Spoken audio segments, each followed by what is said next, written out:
Obrigado, Ricardo. Obrigado, Maurício, pela oportunidade aí. E hoje vamos falar de coisas de outro mundo, né? Eu acho que o bate-papo vai ser bem para aprimorar o nosso autoconhecimento dentro dessa área cósmica, vamos dizer assim, né? Muito bom. Vamos falar coisas de outro mundo, mas que impactam muito nesse mundinho Com aqui, certeza, né? Com certeza.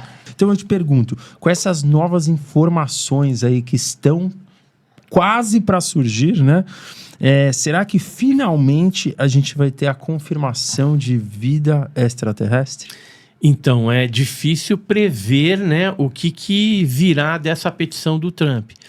A gente ficou sabendo, né, que o Obama disse a vida extraterrestre é real, né? Mas depois ele veio atrás e falou, não, eu estava brincando.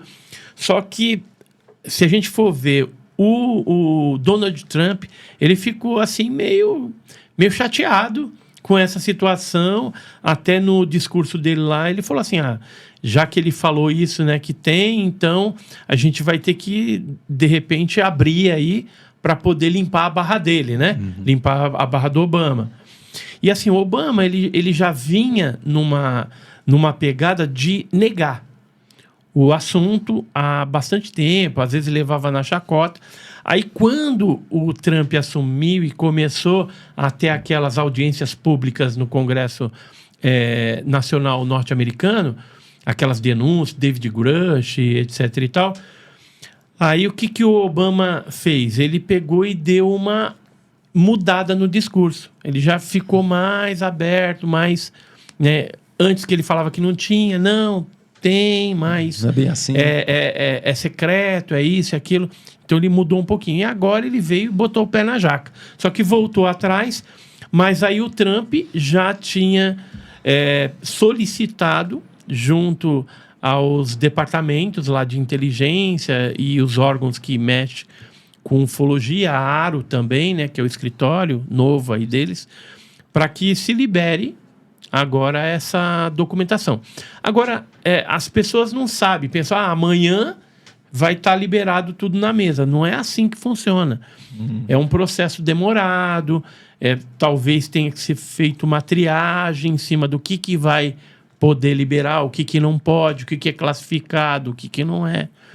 Então, é algo que, tudo bem, foi pedido, mas o resultado disso, que vai vir para nós, ou que o cidadão comum vai saber, pode ser outra coisa totalmente diferente do que a gente tem como expectativa, né? O que a gente espera. Então, assim, eu fico numa expectativa bem pé no chão.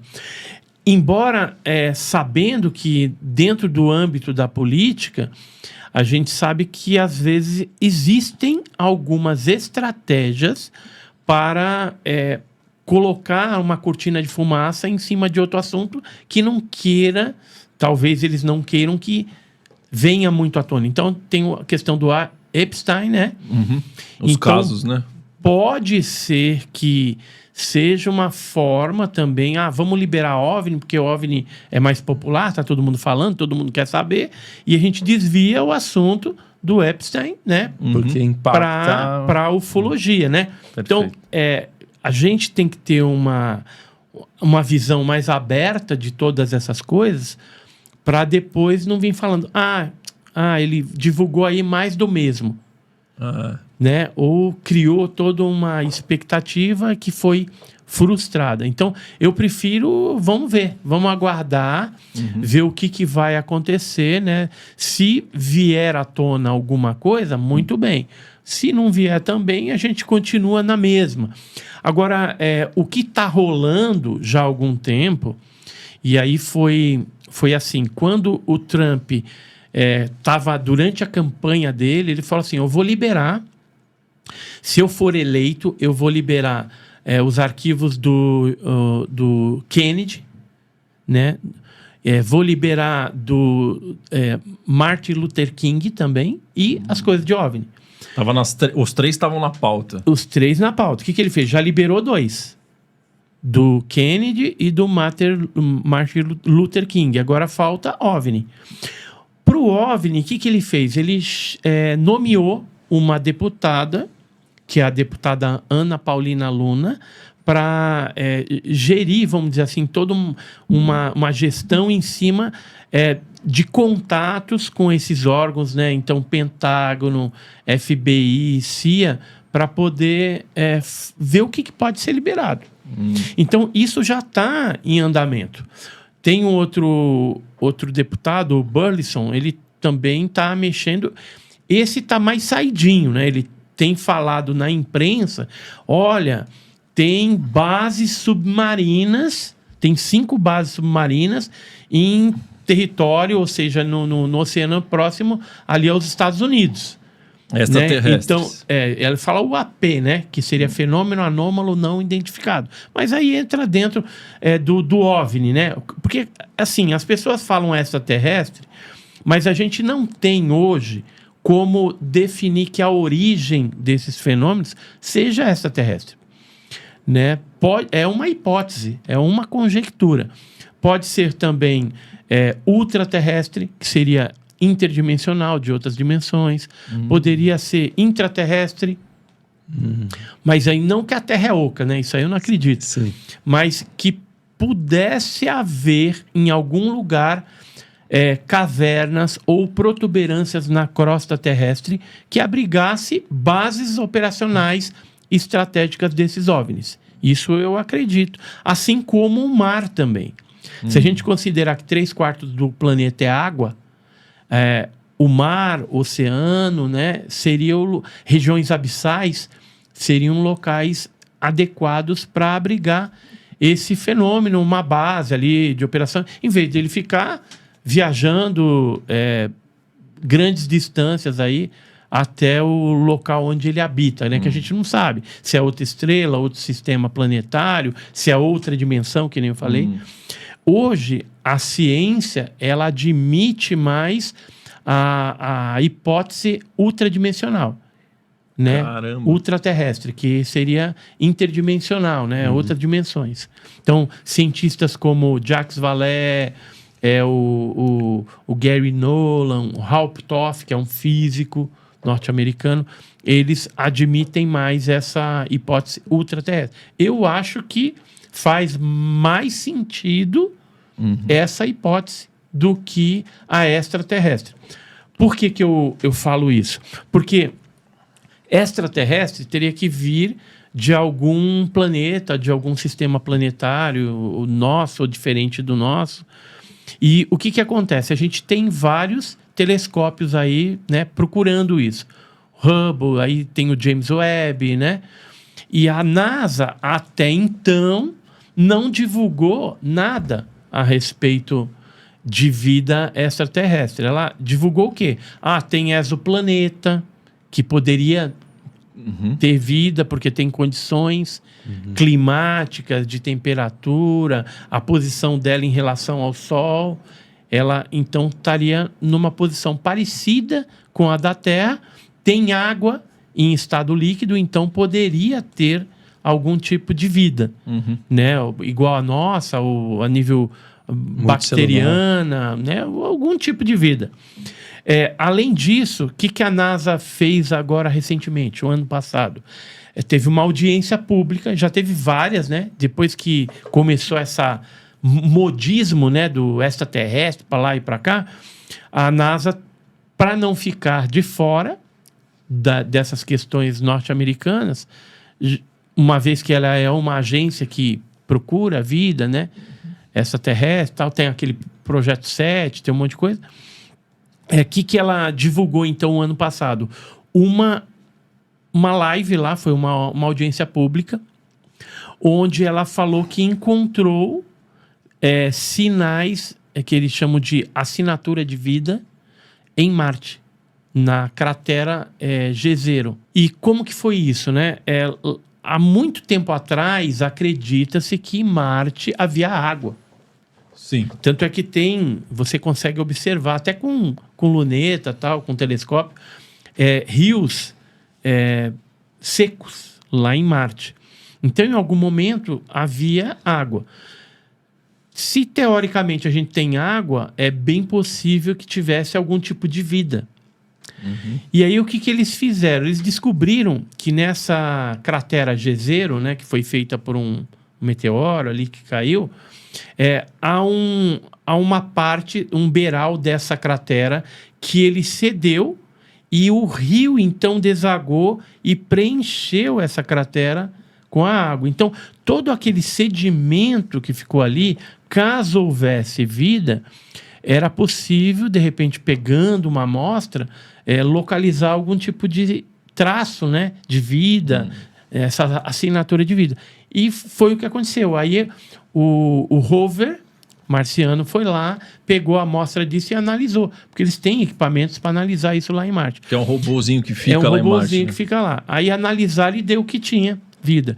Então, o que eles estão fazendo? Aí divulgaram isso na audiência, né? Só que eles falam assim, a gente não está falando que tem vida lá, né? Pode ser que teve.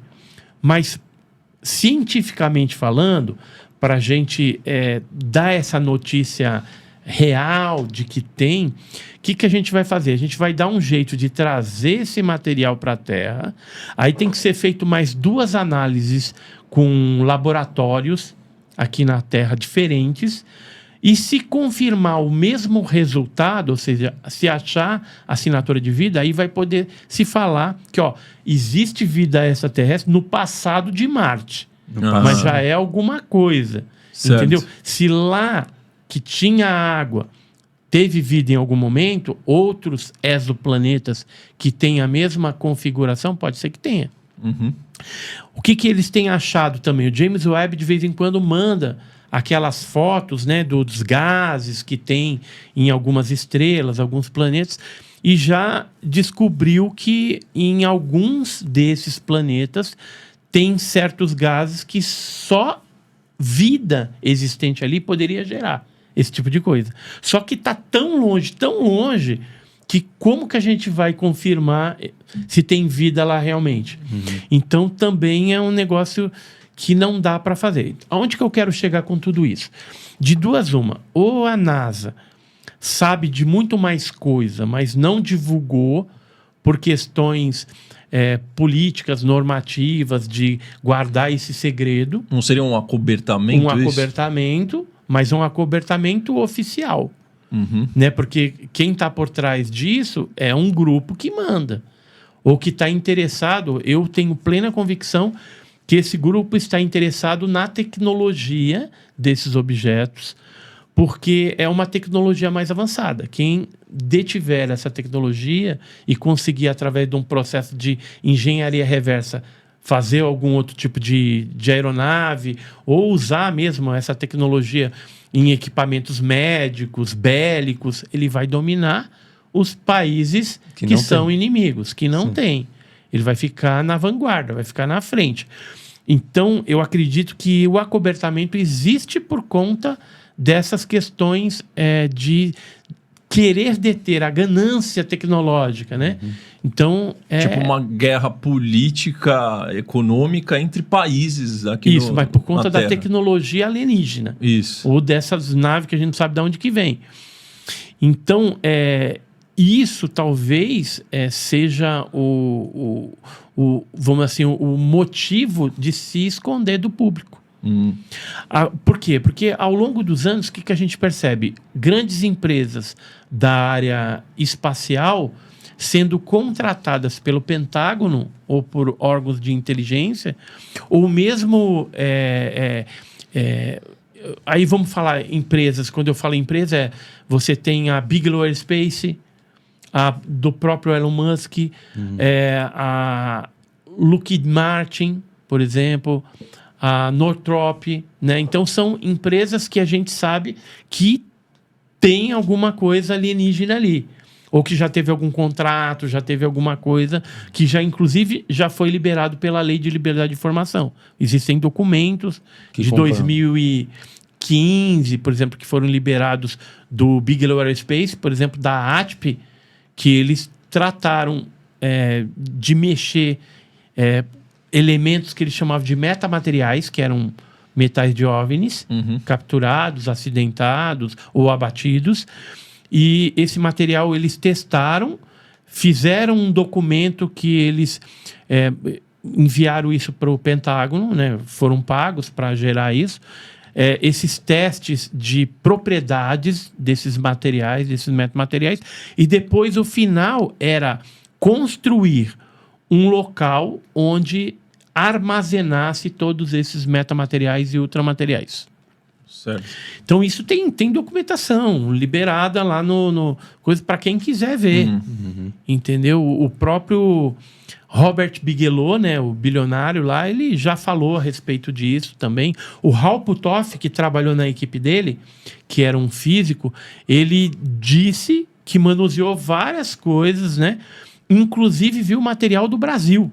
Caramba, O sério? Hal Puthoff falou num podcast há algum tempo atrás que ele viu milhares de páginas geradas pela Força Aérea Brasileira da Operação Prato, que é um caso famosíssimo aí brasileiro, e além disso viu centenas de fotografias e 15 horas de filmes produzidos pelos militares brasileiros, logicamente em conjunto com os americanos, porque hoje na questão da Operação Prato a gente sabe que houve um envolvimento americano naquela época, na década de 70, quando estados do norte do Brasil, por exemplo, Pará, Maranhão, Amazonas, Tocantins também, foram assolados por luzes que atacavam as populações ribeirinhas, jogavam um feixe de luz nessas pessoas e sugavam pequenas porções de sangue.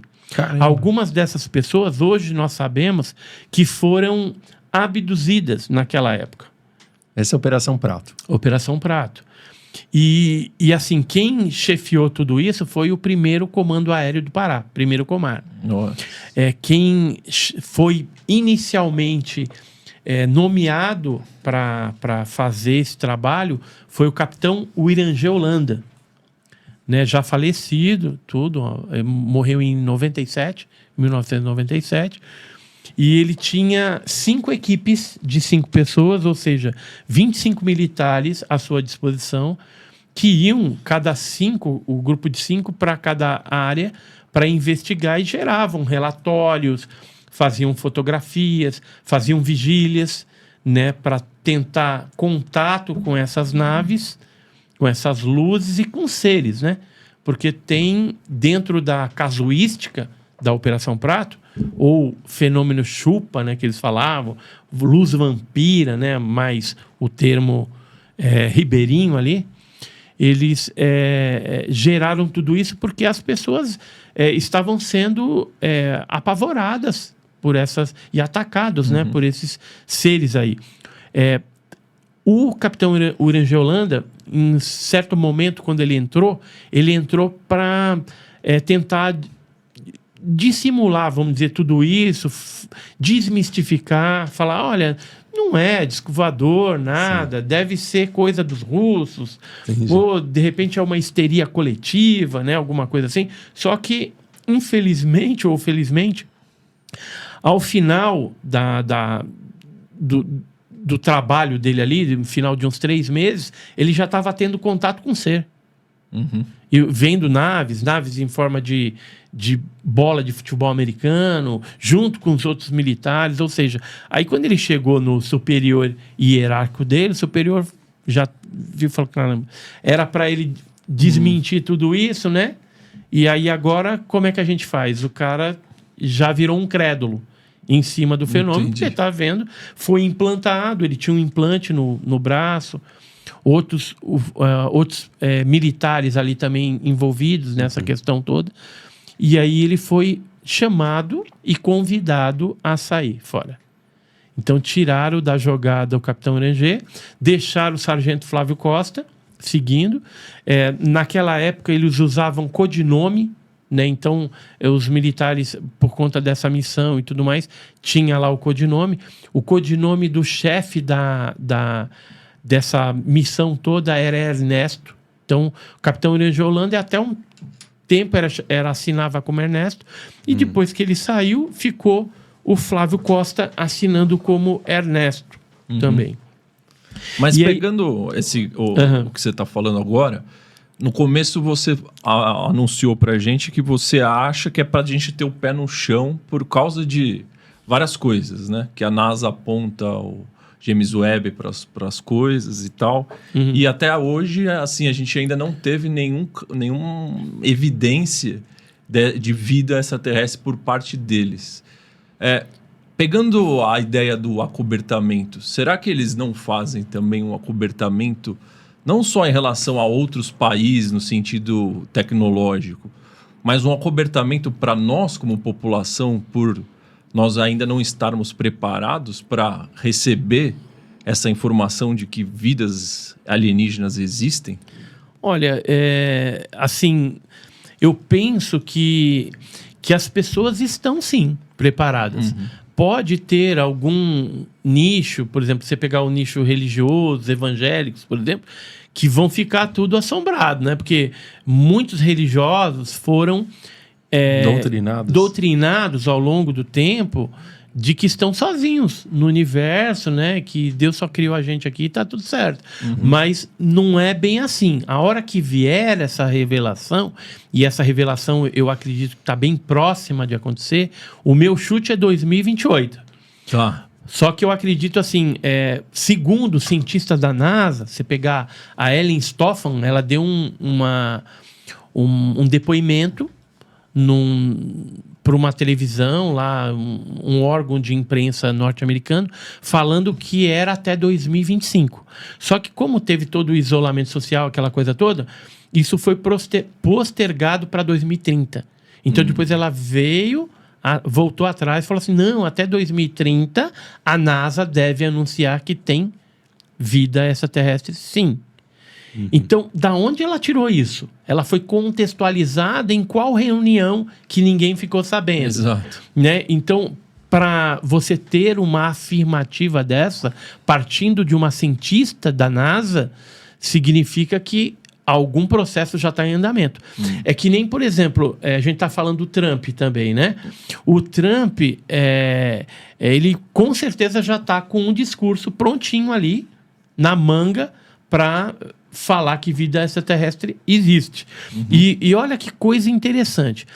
Tem um pesquisador, ufólogo, que também é documentarista tal, na Inglaterra, que ele disse que esse discurso existe sim, e que talvez ele fosse ministrado pelo Trump, olha só, ele já antecipou, dia 8 de julho. Deste ano. Que é quando o caso Roswell completaria mais um aniversário. Olha. E o que teve na imprensa agora recentemente? A Lara, que é nora do Trump, disse que sim, que isso é verdade, que ele tem já um discurso pronto de vida extraterrestre. E o Burleson, que é o deputado, também falou isso. Então, eu acredito que deve estar tudo pronto. Assim como acredito que no Vaticano também o Papa deve ter algo já preparado na manga. E é uma coisa que eu já falei em outros podcasts, vou repetir nesse aqui. Eu acredito que a escolha do Papa, sendo um americano, já estava tudo meio que macomunado para facilitar o negócio, entendeu? Para alinhar o discurso. Para alinhar o discurso, já que essa agenda ela está em andamento, a agenda de reconhecimento de vida extraterrestre. Nossa, que incrível. Então, se a gente for analisar esses contextos, essas pontas que parecem que estão soltas, mas não estão, a gente, de repente, vai chegar justamente... Porque um Papa americano vai facilitar tudo. Se vier dos americanos esse discurso, essa divulgação, aí ele vai lá e acalma pelo menos os católicos, né? Que é uma grande maioria no mundo, né?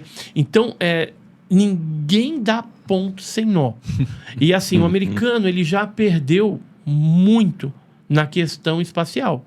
Porque os russos foram os primeiros a colocar uma cadelinha no espaço. Os russos foram os primeiros a colocar o Sputnik, né, que seria um artefato. Os russos foram o primeiro a colocar o Yuri Gagarin, um homem no espaço. Aí depois os americanos chegam solando, né? Pousamos na Lua, aquela coisa toda, aí todo mundo sabe a história. Mas o americano não gosta de perder. E a Guerra Fria que a gente já teve no passado, dentro dessa questão OVNI, a gente vive hoje. Porque eu tenho certeza que o Trump não vai deixar. A hora que ele perceber assim, olha, o chinês vai divulgar, ou o russo, né, o Putin vai divulgar alguma coisa. Aí ele chega solando. Já Antes pega da galera. E isso ficou bem evidente. Ou não, ou é aquilo que eu falei, ele tá botando panos quentes, falando de OVNI agora, para esconder um outro negócio. Sim, essa seria outra hipótese. É outra hipótese, né, que eu também não descarto. Mas o que me deixa, assim, que me levanta um sinal de... Minha orelha levanta, assim, é que esses casos de extraterrestres, OVNIs, a gente discute, a humanidade discute, sei lá, quantos anos já isso? Muitos e muitos anos. Desde 47, Desde né? 47. Desde 47. Então, e por que só agora isso está em pauta pelo sistema político de jogar isto para a população? Por que antes não é nada disso? A gente até vai entrar ainda no ET de Varginha, um monte de gente criando documentários, a televisão falando coisas para desmistificar a história. Por que agora isso? Você tem alguma opinião sobre isso? Porque, assim, de 2020 para cá, a gente teve um boom de aparições no mundo todo. Não só no Brasil, como em todas as partes, vários países sendo assediados por objetos voadores não identificados. Alguns deles poderiam ser tecnologia já de engenharia reversa, ou seja, drones, espiões, né, tecnologia secreta. Sim. Poderia, mas não todos. Tá. Por quê? Porque a gente tem um fenômeno antes da era dos drones que já vinha ocorrendo. Se a gente for pensar em ufologia, a era moderna dos discos voadores, ela inicia em 47, com o caso Roswell norte-americano. Mas antes desse período, você pegar as guerras lá, de 1941, 42, 43, 44, 45, você vai ter a aparição de fenômenos luminosos estranhos que eram intitulados pelos americanos, né, pelos aliados, de Foo Fighters. Foo Fighters? Foo Fighters. O que seria isso? Tipo fantasma voador, né? Eram luzes que apareciam próximo aos aviões, tudo. Só que o que os americanos pensavam que era? Que era uma arma secreta dos alemães. Entendi. E os alemães viam aquelas mesmas coisas e pensavam que era tecnologia secreta dos americanos. Como que eles chamavam? Krauter Bullets. E aí só que não era nem nada... nem... acabou a guerra, não é nem tecnologia minha nem sua. Eram os OVNIs monitorando esses momentos traumáticos de guerra, né? E assim, se você for mais para trás ainda, quando a guerra não era assim tão violenta. Quer dizer, era violência. Guerra sempre foi violenta. Mas você pega... Não era tão global, né? Não era tão global, né? Não tinha bomba atômica, essas coisas. Isso. Mas... você pega, por exemplo, aquelas guerras no campo, né? Que o pessoal usava espada ainda.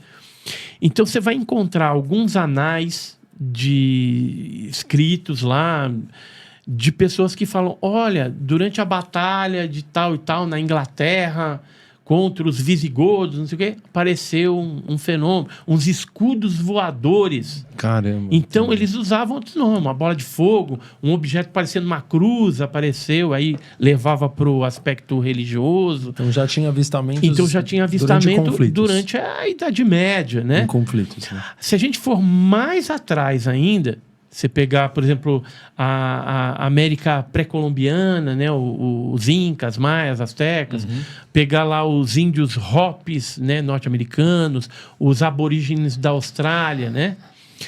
Os índios brasileiros, caiapós e outros. O que a gente vai encontrar? Dentro da cultura deles, da história, a gente vai encontrar que eles tinham contatos com deuses. Exato. Né, que é o que o Eric von Däniken, um famoso escritor dessas questões de ufologia do passado, né? Escreveu lá, Eram os Deuses Astronautas, né? Escreveu aquele livro, Cláudio. Ele morreu agora faz pouco tempo. O Eric von Däniken morreu com 94 anos. Esse livro Eu tive até a oportunidade de conhecê-lo, tive com ele 3 vezes aqui no Brasil. Ele chegou a publicar, inclusive, alguns artigos meus dentro da área de ufarqueologia, nos livros que foram publicados na língua suíça. Olha só. No Brasil não tem essas matérias minhas. Eu tenho os livros em casa, tudo. Mas ele era um defensor da evidência e da presença ufológica e desses tripulantes ou naves no passado da humanidade.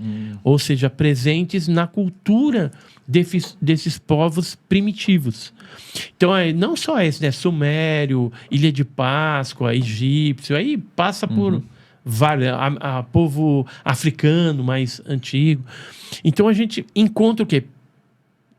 Esculturas, gravuras, alguns escritos que dão a entender que poderiam ser os mesmos fenômenos. Tá.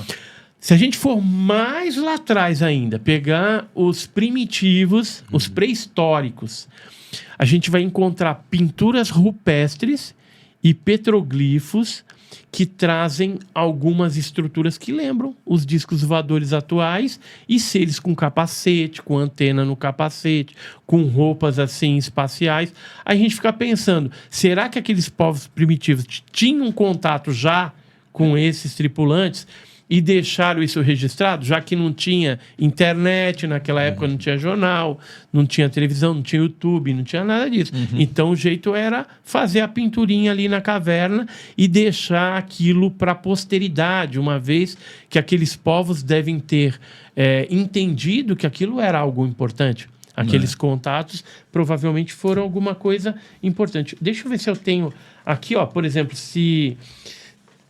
disso que a gente está falando, isso aqui são pinturas nas cavernas lá de Perth, na Austrália, e que mostram a Vondina. Quer que eu segure aqui? Ó? Isso, segura do aqui, seu ó. lado aí. Ó, a Vondina, ela é a deusa da Via Láctea. Deixa para trás aqui, Aqui, que pega... assim? Aí. É a deusa da Via Láctea, né? E o que a gente vê aqui? A gente vê esses seres aqui que tem um rosto com olho preto grande. Você não vê geralmente boca, vê alguma coisa de nariz, mas lembra muito os greys, que são aqueles cinzentos, né? Sim. Que aparecem e corresponde a 80% dos casos. Em outras pinturas, por exemplo, é só mostrar aqui para você, depois a gente coloca ali, a gente vê seres com capacete. Isso. Aí. Então, aqui, ó, vê seres com capacete, aqui com capacete na Guatemala, na Índia, né? Aqui é na África. Né? Então, em vários lugares do planeta, a gente encontra esse tipo de pintura rupestre, que isso pode indicar que o fenômeno era bem antigo. Antiguíssimo. Né? Antiguíssimo. E assim... Isso faz parte seriam os deuses astronautas? Isso, faria parte dessa questão, dessa teoria, né? Dos deuses astronautas. Estou vendo se tem mais alguma imagem aqui para mostrar para vocês. Tem. Ó, essa aqui também é legal. Ó. Isso é ufarqueologia, né? Ufarqueologia. Então, aqui, esse da Índia também, os seres aqui com capacete. Mais para cá? Isso, perfeito. Com capacete. Aí. Né? A gente tem esses aqui de cima, do México, seres com 4 dedos, assim, em posição como se estivesse saudando. Ó, viemos em paz, né? E tem capacete na cabeça.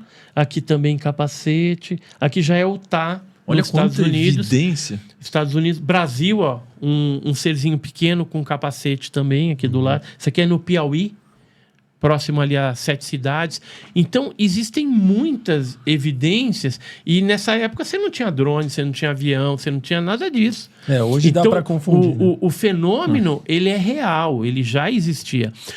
Recentemente, a gente teve uma cientista chamada Villarroel, Beatriz Villarroel, e ela, o que ela descobriu? Ela conseguiu algumas imagens do céu quando ainda a gente não tinha lançado o primeiro satélite.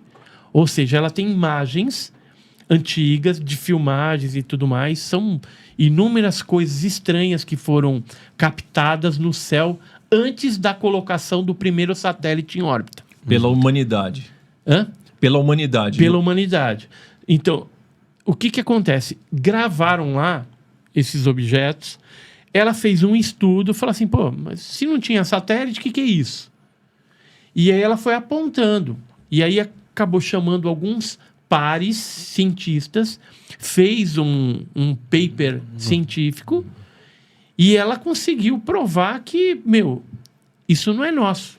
É uma tecnologia não humana. Caramba. Olha só. Entendeu? E então isso é de poder público, já está de conhecimento. Então, um cientista defendendo que no passado, antes da colocação do primeiro satélite em órbita, já tinha uns negócios voando aqui que não era nosso. Então, de quem que era isso daí? Era desses tripulantes de OVNIs, dessa turma que já estava por aqui, ó, desde que o mundo é mundo.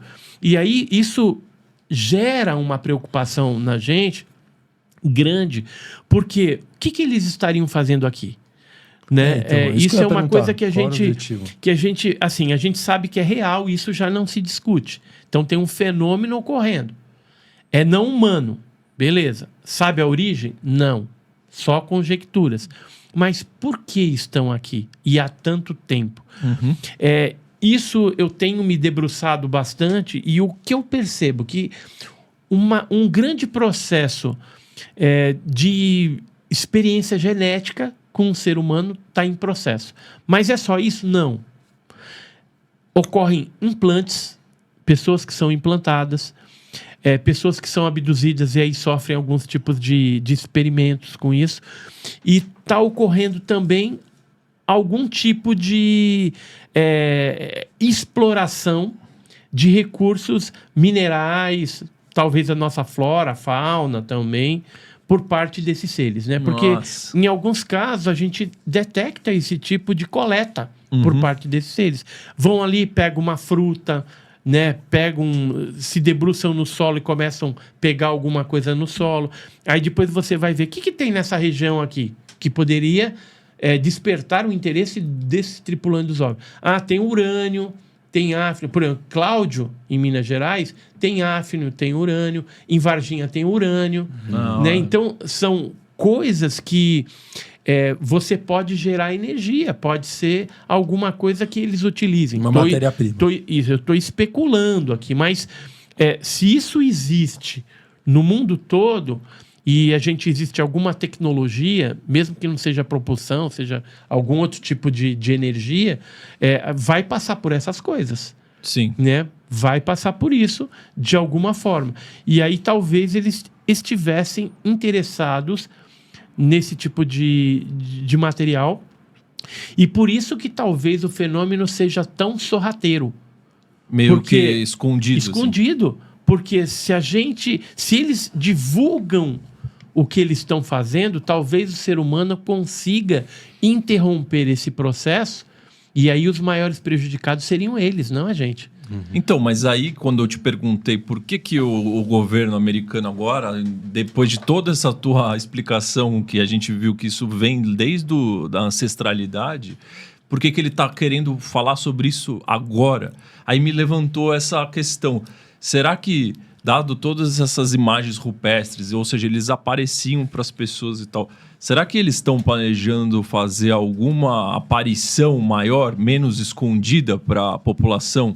E nisso o governo já quer preparar as pessoas antes, caso eles tenham essa informação? É uma hipótese, né, a se pensar, mas pode ser N motivos do porquê agora, né? Eu acredito que nem eu falei que como aumentaram quantitativamente as aparições, filmagens, fotos, né? Aparições às vezes coletivas, né? Pessoas assim, tá num estádio lá de futebol e vê a nave passando, são milhares de pessoas Teve um caso vendo recente, a mesma né? coisa. Tem muitos casos.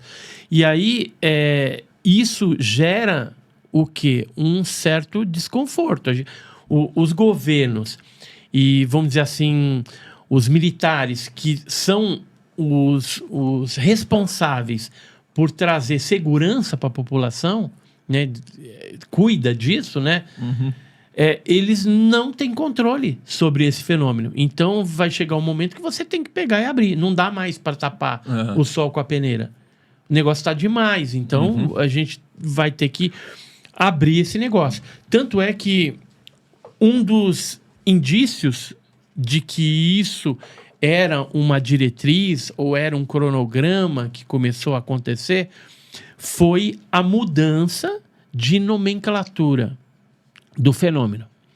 Então, que era antes? Antigamente falava disco voador ou OANI, que era objeto aéreo não identificado. Depois virou OVNI, objeto voador não identificado, ou disco voador. Só que esses nomes, ao longo do tempo, das décadas, eles se tornaram muito pejorativos. Total. Entendeu? O cara viu um disco voador, é doido. Motivo entendeu? de chacota, né? Isso. Aí que os americanos fizeram, vamos mudar, não é mais OVNI, que era o UFO, né, que eles falavam, Unidentified Flying Object. Vamos colocar agora UAP. O que é o UAP, né? O UAP é o FANI, em português, que seria fenômeno anômalo não identificado. Só que o fenômeno anômalo não identificado, ele não abrange só o OVNI, ou o disco voador, ele abrange fenômenos atmosféricos desconhecidos, que não foram catalogados ainda, fenômenos astronômicos que não foram catalogados e, pasmem, drones espiões. Putz. Então, essa foi a sacada dos americanos para moralizar essa questão e aí vim solando. Ou seja, juntaram num balaio ali. Porque num balaio. qualquer coisa que eles falarem, é um AP, é um FANI, né? Pode ser um drone espião. E aí, olha só a jogada deles, estratégica. Todos os drones espiões construídos com engenharia reversa, que parece ter um disco voador e tudo mais, americano, poderá estar entrando numa base soviética, por exemplo, numa base russa, ou uma base chinesa, ou qualquer outro lugar, e aí o pessoal de lá vai falar que é o quê? É um OVNI. É um disco voador. Sempre vai ficar a dúvida. Então, é como se você pudesse agora, oficialmente, fazer essas investidas, entrar dentro dessas instalações aí que eles querem e pintar e bordar, e depois vai sair na imprensa que foi um OVNI que apareceu ali, um disco voador. E às vezes não foi. Não Então, tem nada a ver com esse fenômeno. Mas isso isso prejudica a causa dos OVNIs. Então, prejudica em parte. Mas ajuda em outra parte, por quê? Porque aparentemente hoje a gente começa a ter uma transparência maior do que a gente tinha no passado. No passado, o que acontecia? Tinha os homens de preto, tinha o cala-boca, tinha intimidação, para quem sabia demais.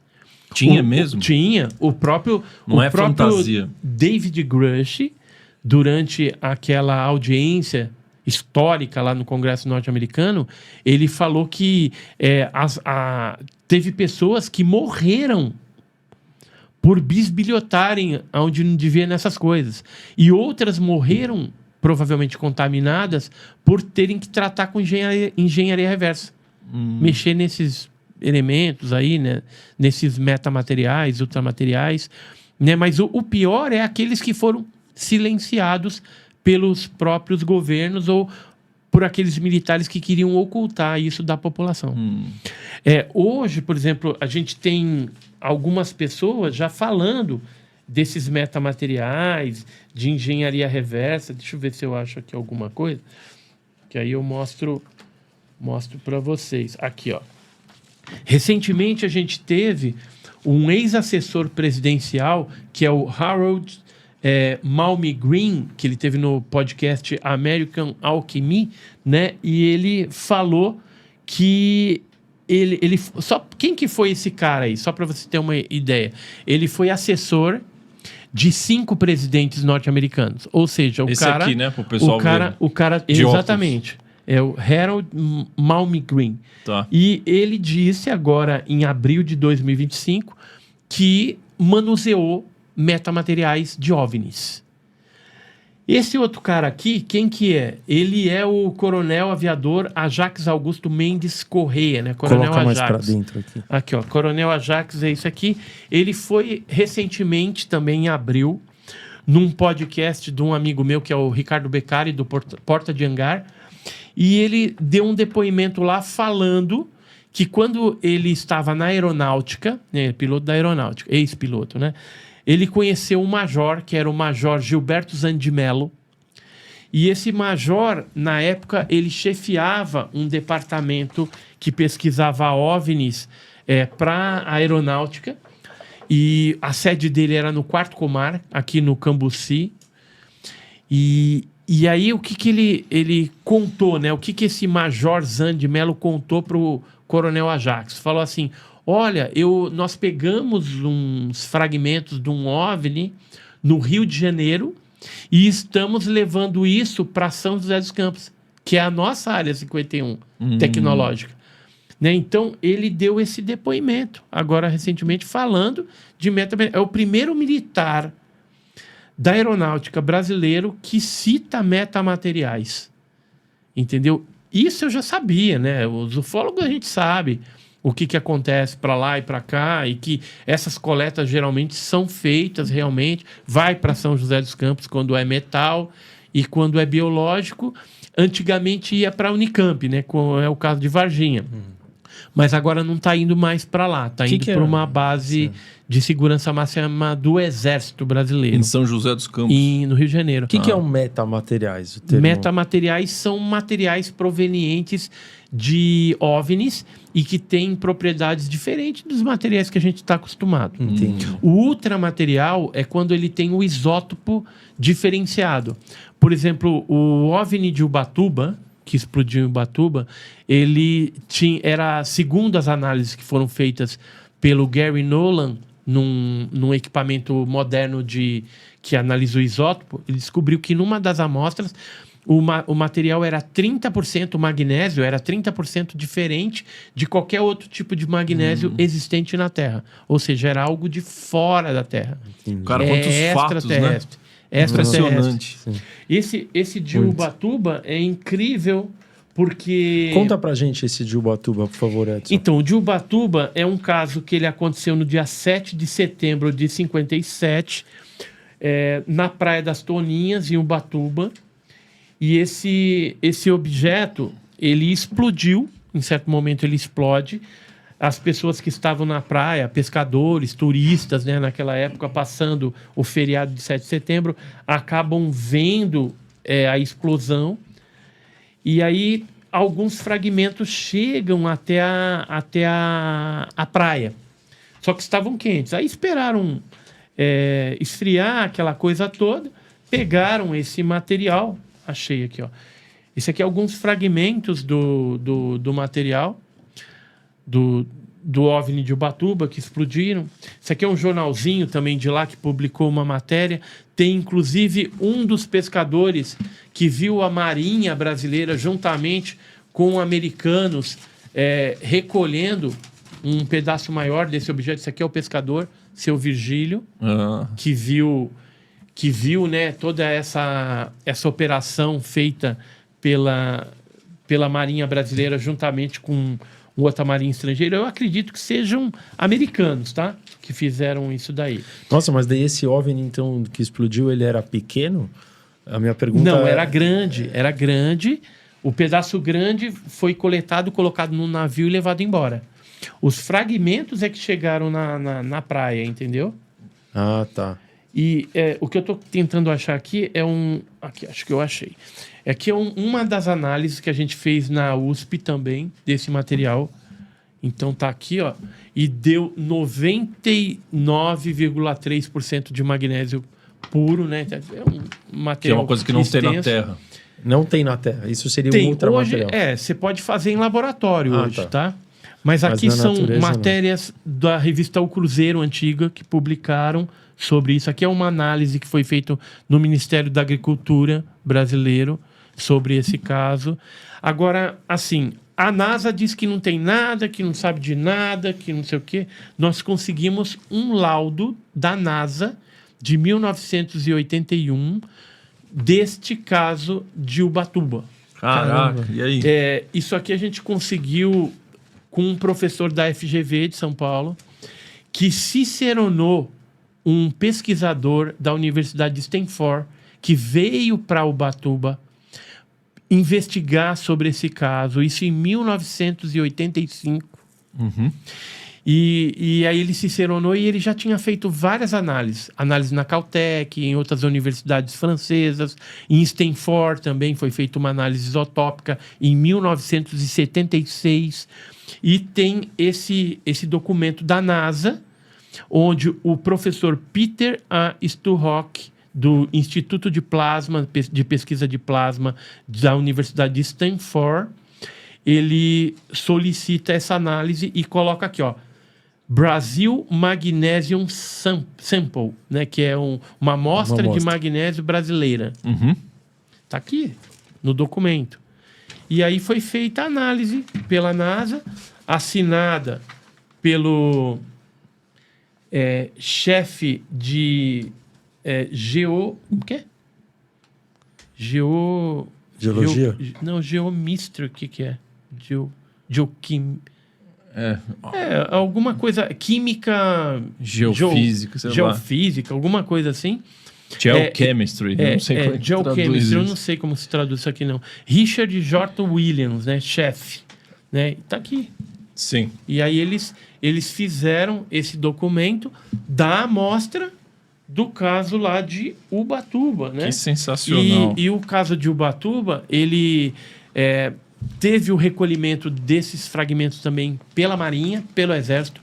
E eu, alguns anos atrás, recebi alguns fragmentos, 4 fragmentos, do filho de um militar do Exército que guardou isso. Ele ajudou a recolher e guardou uns no bolso.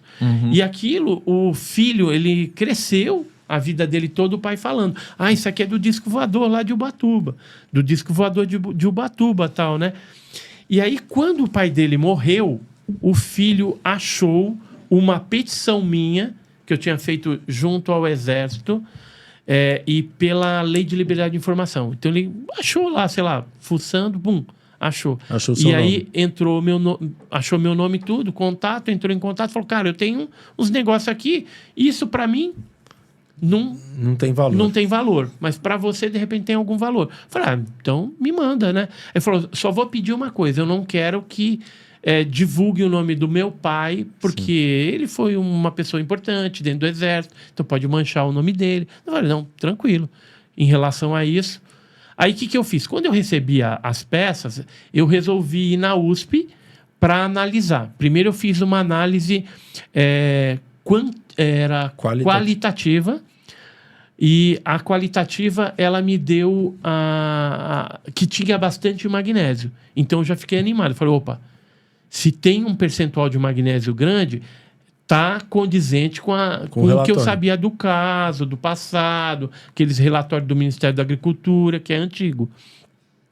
Aí eu falei, não, mas vou fazer uma quantitativa agora, para saber o percentual correto. Aí descobri na quantitativa 99,3, sendo que o 0,07 é óxido de magnésio, ou seja, magnésio enferrujado, provavelmente por conta da salinidade do...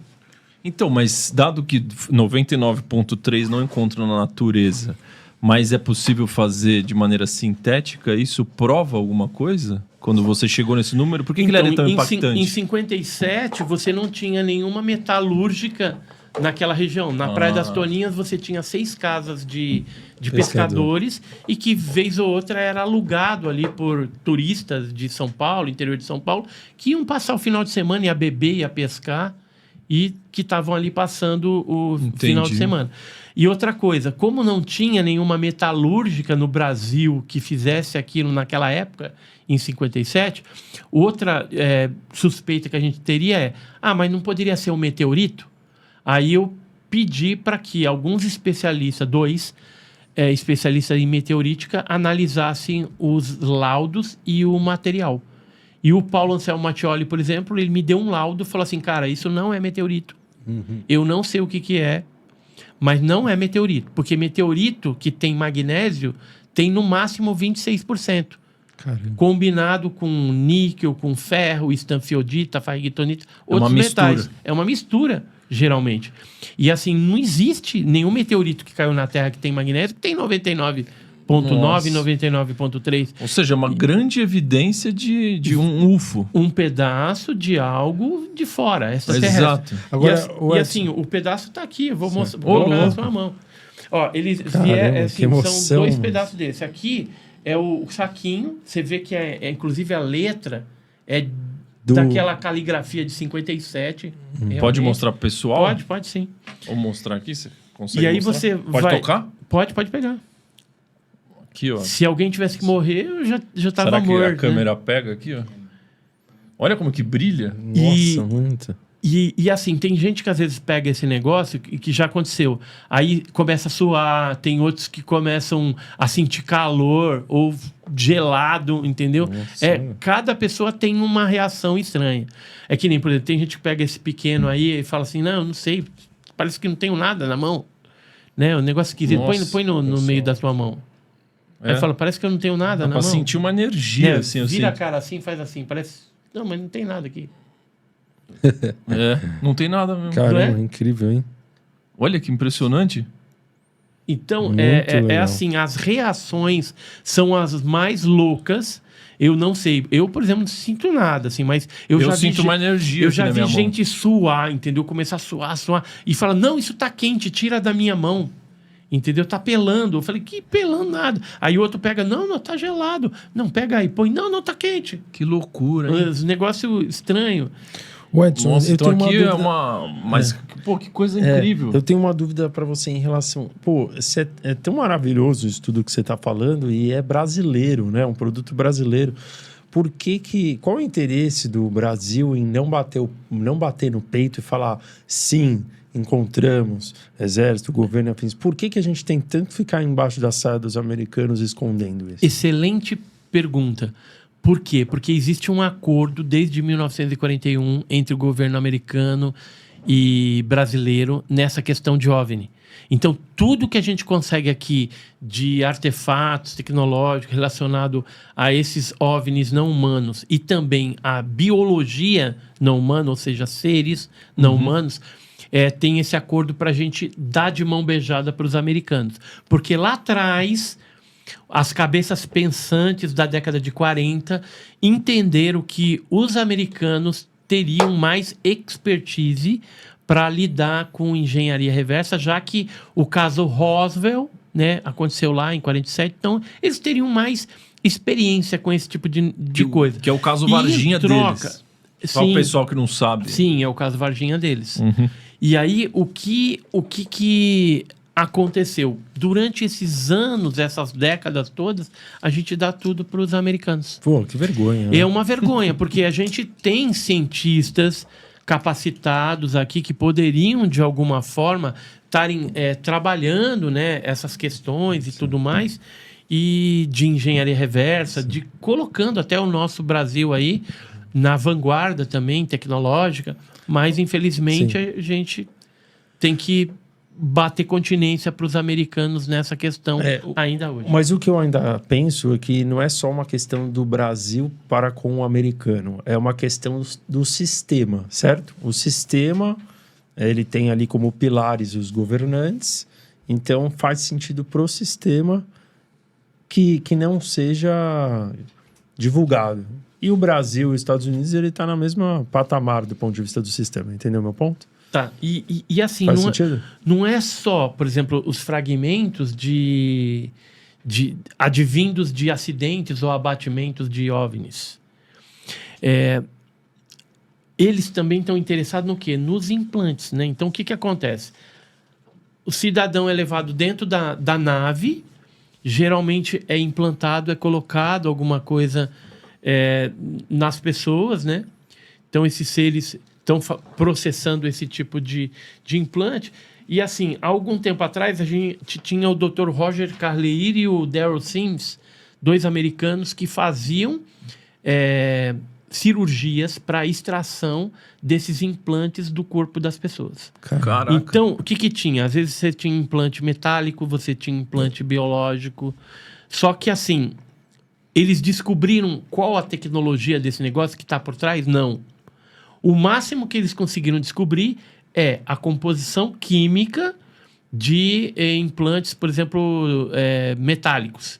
Então, o que eles descobriram? Que geralmente era uma liga, né, de alumínio, de magnésio, super pura também. Que era um negócio estranho, né? E por que colocaram isso no corpo das pessoas, né? Às vezes no braço, na base do cérebro aqui, às vezes na perna, às vezes nas costas. Não sabe o motivo. E aqui são alguns que foram extraídos nessas cirurgias, né? Então tem alguns artefatos que foram retirados, né? Olha só. Aqui um raio-x, né, que foi feito da mão de uma desses implantes. Então mostra o implante aqui. Perfeito. Tá?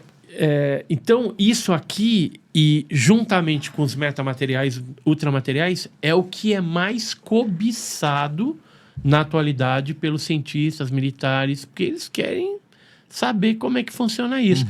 Nós, ufólogos, o que a gente fala? Para que colocava o implante?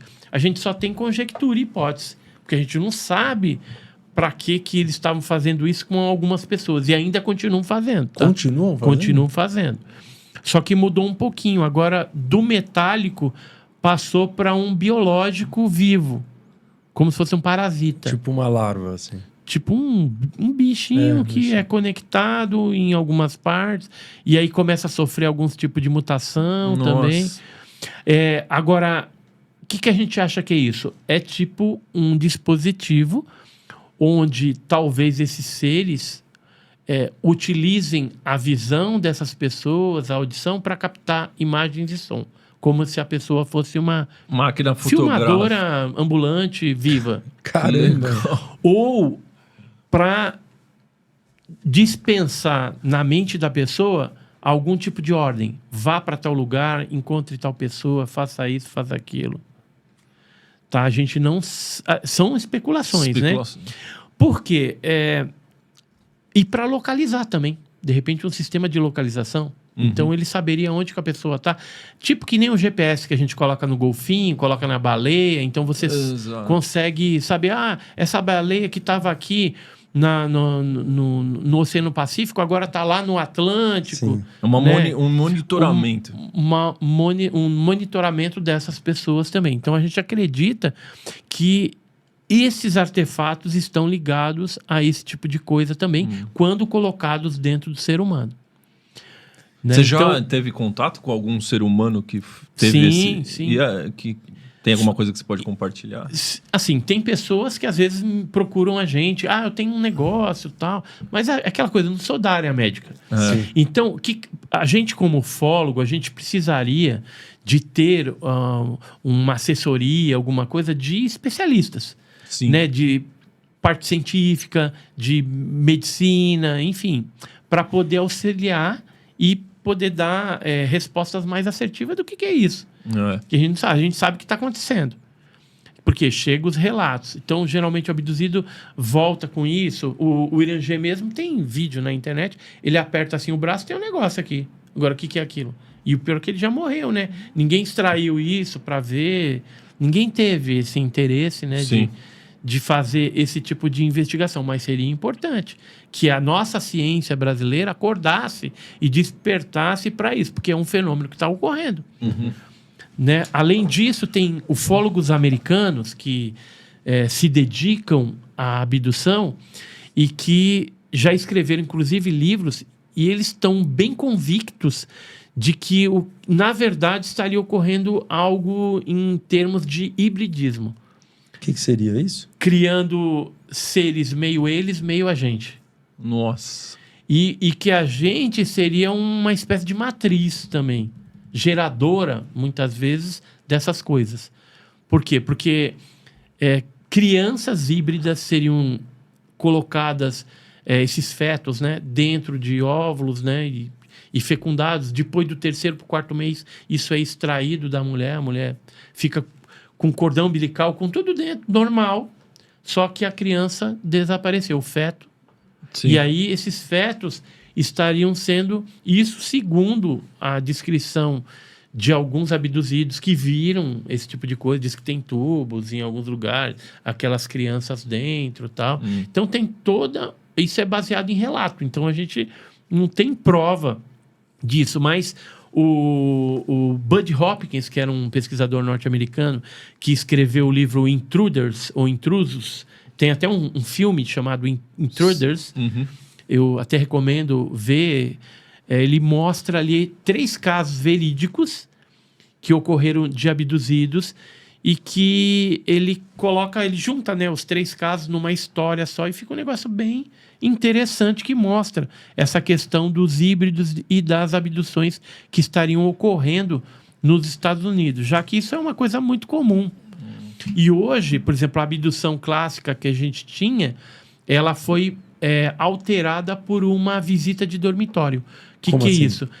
Os seres, em vez de abduzir a pessoa numa estrada deserta, ele vem na casa da pessoa, seja apartamento, seja casa na cidade, casa na zona rural, param ali do lado, jogam um feixe de luz, entram para dentro do quarto e fazem isso geralmente durante a noite e durante a madrugada.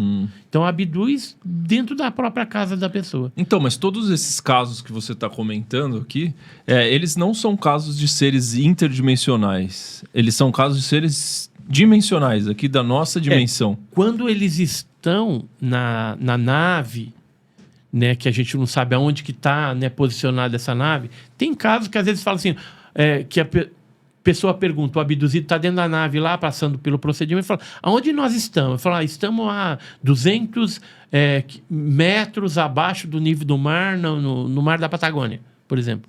Que às vezes dão essas respostas, né? Às vezes falam, estamos aqui numa base subterrânea, embaixo da terra, né? Sim.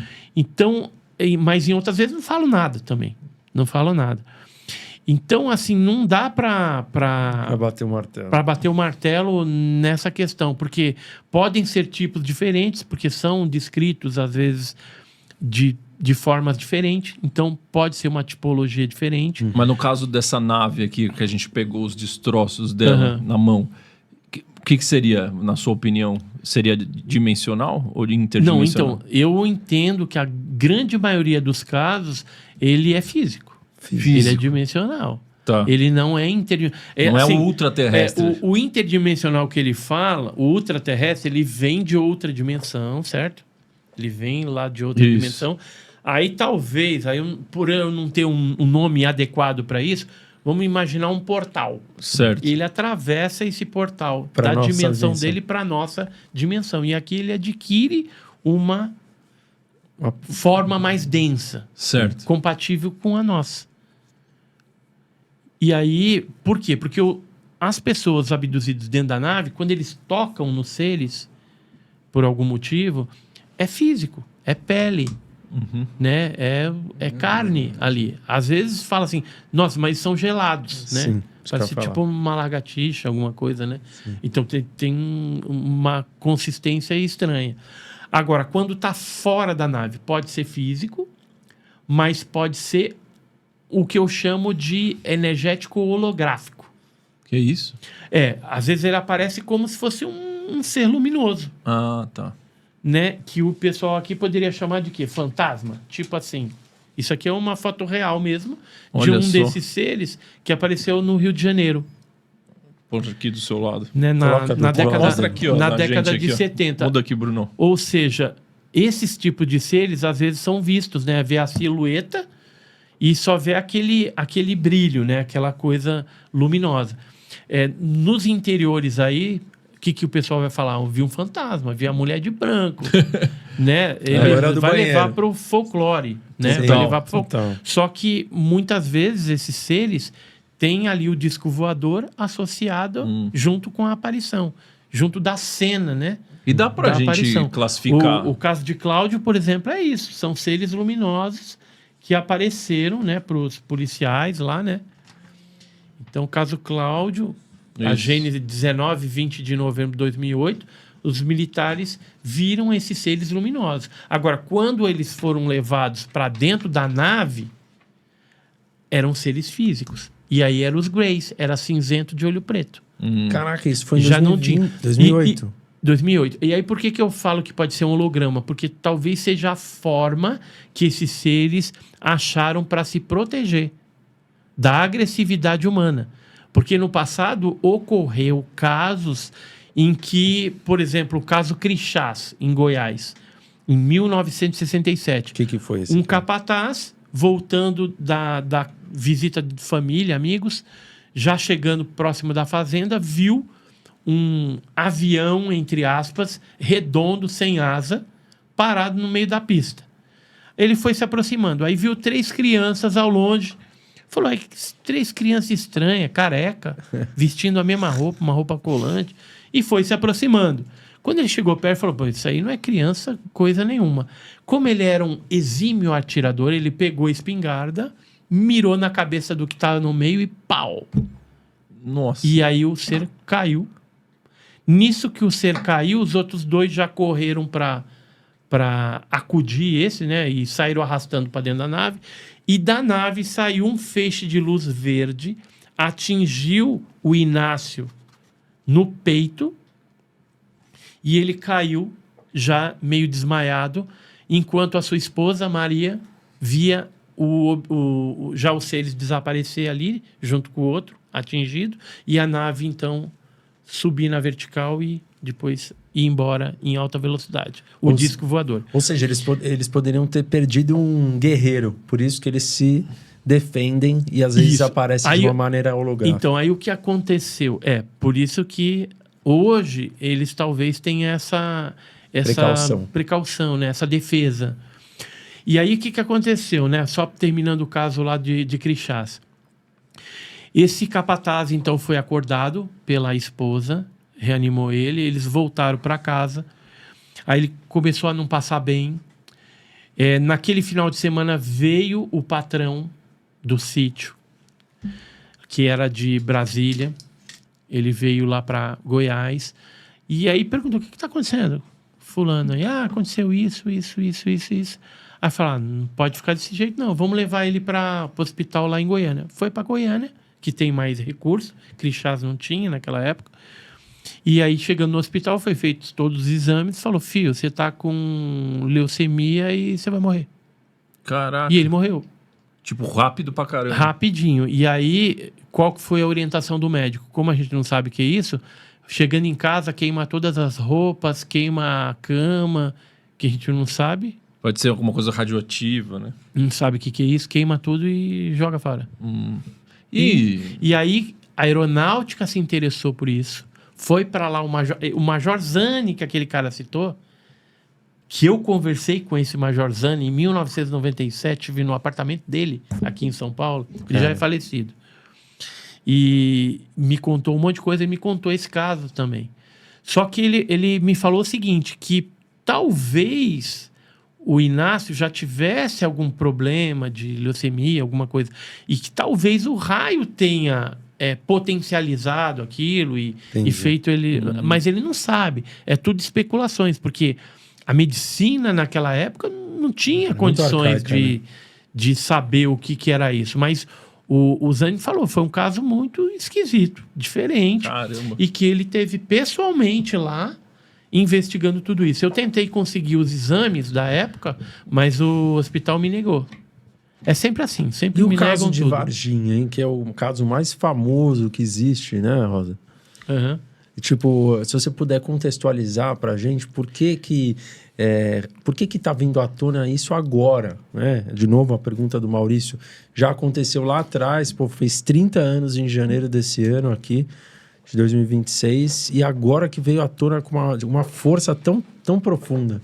Olha, o problema, ou a bênção, vamos dizer assim, foi que um médico resolveu falar que tratou da criatura no hospital regional. Rompeu o silêncio. Rompeu o silêncio, né? Depois de 30 anos aí. 30 não, 29 anos.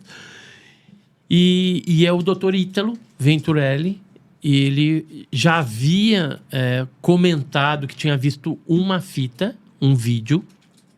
Isso é verdade também, porque na época, como ele era neurocirurgião, ele era muito amigo do Marcos Vinícius, que era outro neurocirurgião.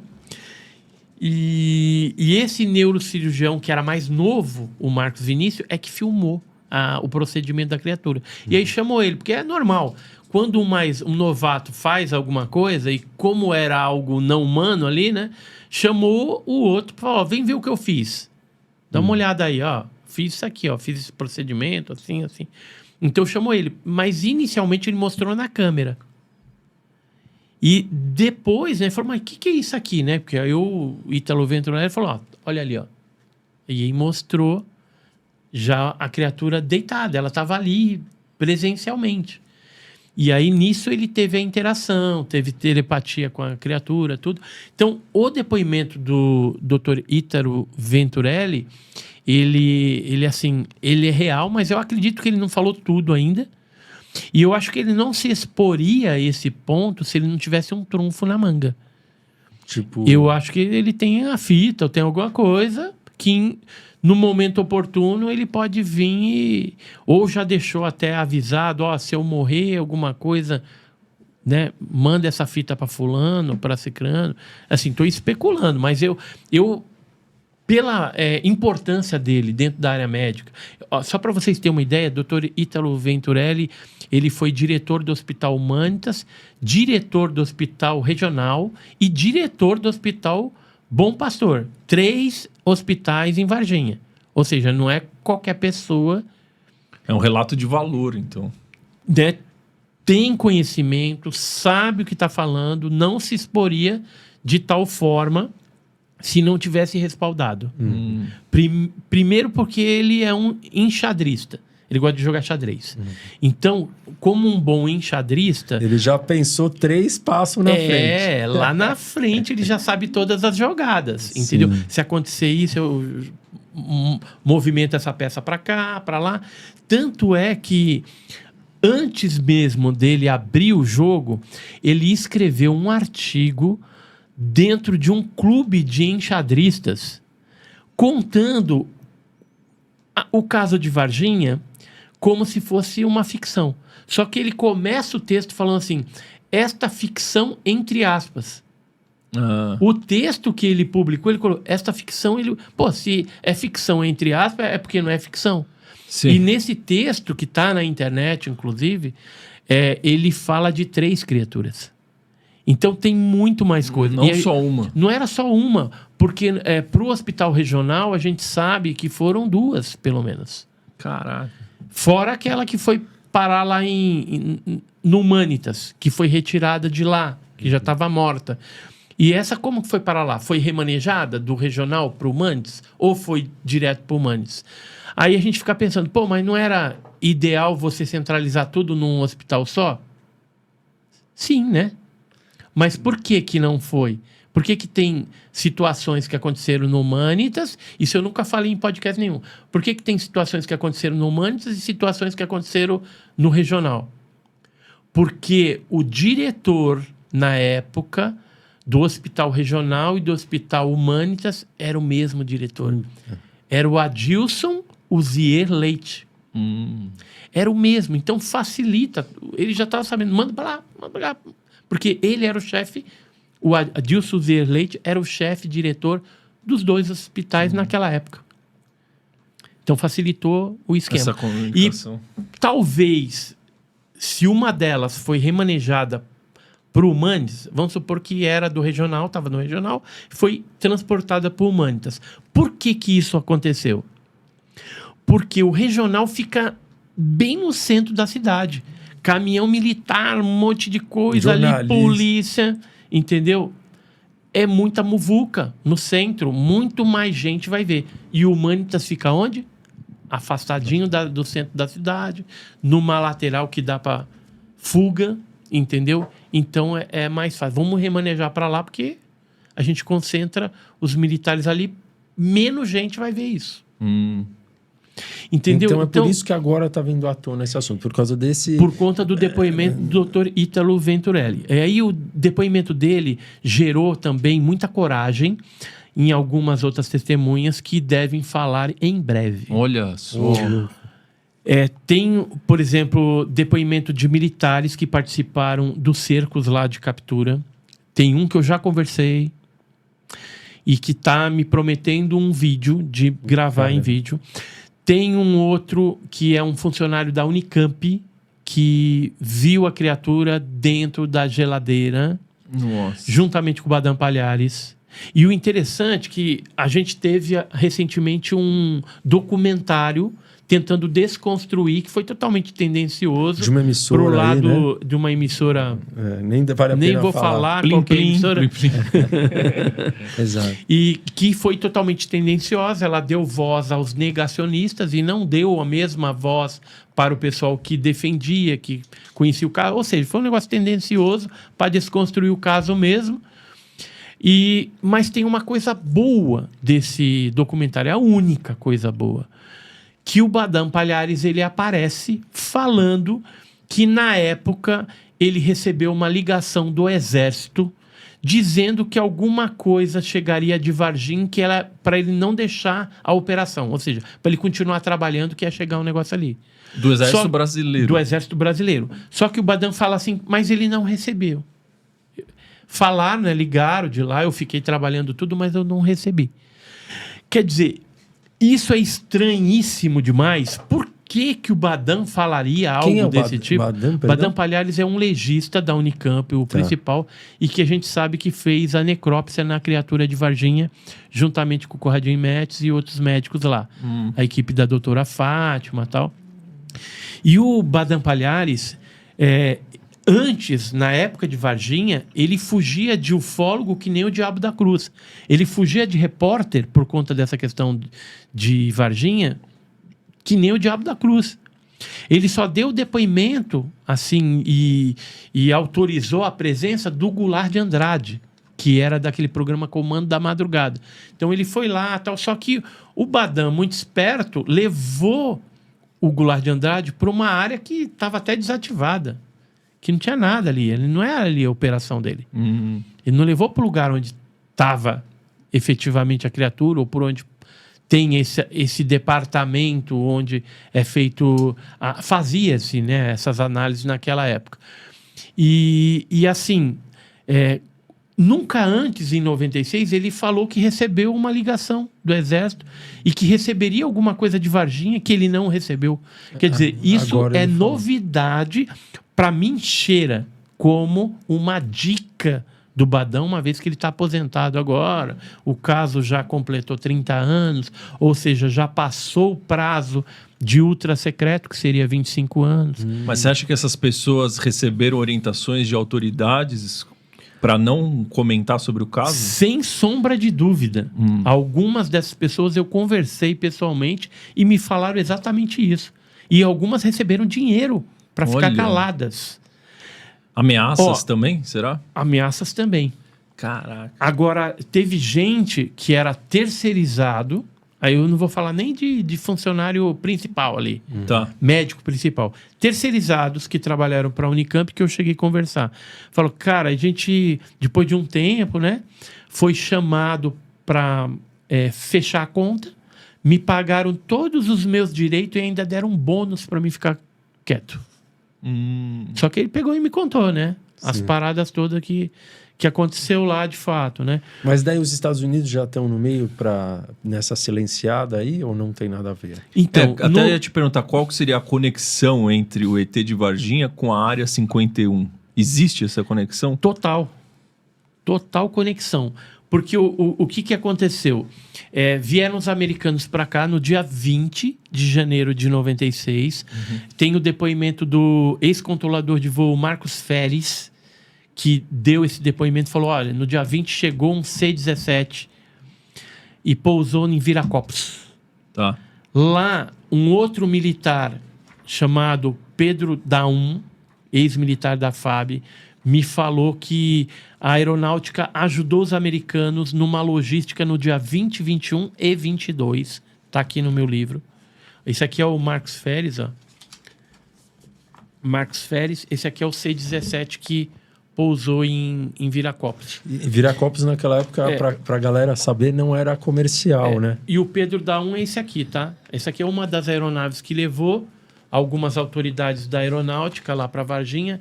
E aqui são helicópteros que foram utilizados na época para transportar os americanos de Campinas para Varginha. Depois disso, né, toda essa carga ela foi para a Área 51. Ah, foi para lá. Foi para a Área 51. A gente sabe que houve também alguns americanos. Então, tem uma jornalista chamada Leslie King e um produtor de podcast, né, host, chamado Joshua Reid, que falaram que conhece um dos pilotos que transportou a nave e as criaturas para a Área 51. Nossa. Caramba. Que esses 2 americanos aqui já deram depoimentos falando que conhece esse cara. Tá? Que também provavelmente está sob censura, né? Esse cara. E assim, eu conheci um professor lá de São Vicente que teve acesso... ele era bem conhecido lá na região, é o Brizola, Antônio Brizola de Barros. E ele conhecia muita gente lá de Praia Grande. Lá tem o Forte Itaipu, que é do Exército. Lá ele me contou que conheceu um certo alta patente lá, que contou dessa interação dos americanos no caso Varginha também. E fora isso, eu estive em Tatuí, interior de São Paulo, para gravar um documentário para um amigo lá, escritor.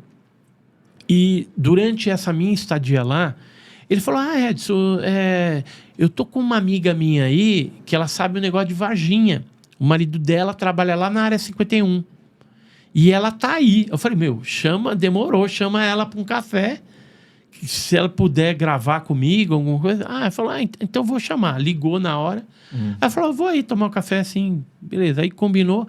Aí quando ela chegou, tentei, né, ver se ela gravava. Ela falou: cara, não posso gravar, mas eu te conto. Te conto tudo. É verdade. Meu marido estava lá, meu marido trabalha. Ela trabalha na área da aviação. E aí poderia se complicar também o marido, né?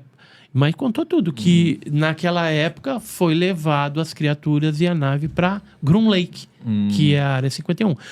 E o curioso de tudo isso também é que o Bill Clinton, que era o presidente da época, ele fez uma petição para o Congresso que ele queria saber, ele fez uma carta dia 30 de janeiro de 96, querendo saber, né, pedindo para o Congresso, usando lá umas prerrogativas que ele tem lá como presidente. Olha, eu quero saber o que chegou vindo da América aí e foi para Groom Lake nessa data aí. Né? Porque eu quero saber. Mas aí não foi franqueado para ele saber o que tinha chegado lá. Nossa, então... Mas essa carta, ela está nos anais das cartas presidenciais do Bill Clinton. Que eu achei e botei no meu livro. Você botou no seu livro? Botei. Caramba, esse livro é completo, então. Botei. Até o Obama, nessa declaração que ele deu agora no podcast, ele fala aqui, que... Ó, essa carta aqui, ó. Caramba. Põe mais para a esquerda aqui. Não, para a esquerda. Isso. Dá pra... Isso. Aí? Exato. Boa. Muito bom. Essa carta aqui que ele inclusive pergunta, mas não foi franqueado para ele. Na época, aconteceu um negócio também inusitado, que veio para o Brasil o diretor da NASA, que nunca tinha estado aqui, o Daniel Goldin, para fechar um monte de acordo com o Fernando Henrique Cardoso. Está aqui os acordos. Do espaço. Caramba, isso é um historiador mesmo. Ele assinou no dia 1º de março de 96, né, um acordo, que é uma cooperação nos usos pacíficos do espaço exterior, celebrado entre o governo da República Federativa do Brasil e o governo dos Estados Unidos da América, assinado no dia 1º de março de 96. O que você ia falar do Obama, Rosa? Então, até o Obama, nessa declaração que ele deu no podcast sobre os extraterrestres serem reais, ele termina falando que a Área 51 que não existe, a não ser que escondam isso dele. Então, qual que é a tua visão? Você acha que realmente escondem isso dele ou ele está sabonetando? Quem quer saber da Área 51 é só entrar na internet, vocês vão ver aí fotos da área. Só para vocês terem uma ideia, durante muitos anos os Estados Unidos negava a existência da Área 51. Só que o pessoal ia lá, subia no morro, tirava foto da instalação. Tem avião que sai de Las Vegas todo dia com um monte de funcionário que trabalha no subterrâneo lá. E à tarde, né, aí vem o avião, pega o pessoal, leva para Las Vegas. Tem ônibus também que leva essa galera. Logicamente, o acesso é restrito. Não é só OVNI que eles tratam lá. Tem tecnologia também reversa, tem aeronaves de ponta, a tecnologia stealth, aquele avião triangular, né? F-114, 119, essas coisas, tudo lá que era desenvolvido na Área 51. Mas, assim, não tem só a Área 51. Hoje, nós temos a Área 52, que a 51 agora já foi reconhecida pelo governo norte-americano. Tem até visitas, né, de pessoas lá, o presidente e tal. E tem agora a Área 52 e a Área 53. E as três são interligadas por baixo da terra. Caramba, que loucura. Caramba. Então você acha que ele tava dando uma de João sem braço? Ah, sim. Obama é... Já caiu, né? Ele cara? é quiabo. Tem que aparecer. Quiabo. Né? Não, é porque assim, ele sempre negou. Se de repente o Trump vem e abre, escancara os arquivos, ele vai ficar com cara de tacho. Aí, deve ser isso que o Trump quer. O Obama era um vacilão, mentiroso, sabia das coisas. Que assim, todo presidente norte-americano sabe da existência, mas não tem acesso a certos níveis de informação por questões estratégicas. Aí volta naquele negócio, a ganância tecnológica. Entendeu? Porque se um presidente, acontece uma guerra e é capturado e ele sabe desses segredos ufológicos, isso pode cair na boca do inimigo. Então, por questões de segurança nacional, é franqueado só até um certo grau de acesso para o presidente. Já uma outra galera tem um acesso mais eu ouvi também de algumas fontes que o governo americano sabia de antemão que essa nave ia cair em Varginha. Por isso que foi tão rápido o processo deles virem para cá junto com o governo brasileiro. Isso é verdade ou não? É porque eles abateram essa nave com um feixe de laser chamado Miraculo, que já existia desde 1980.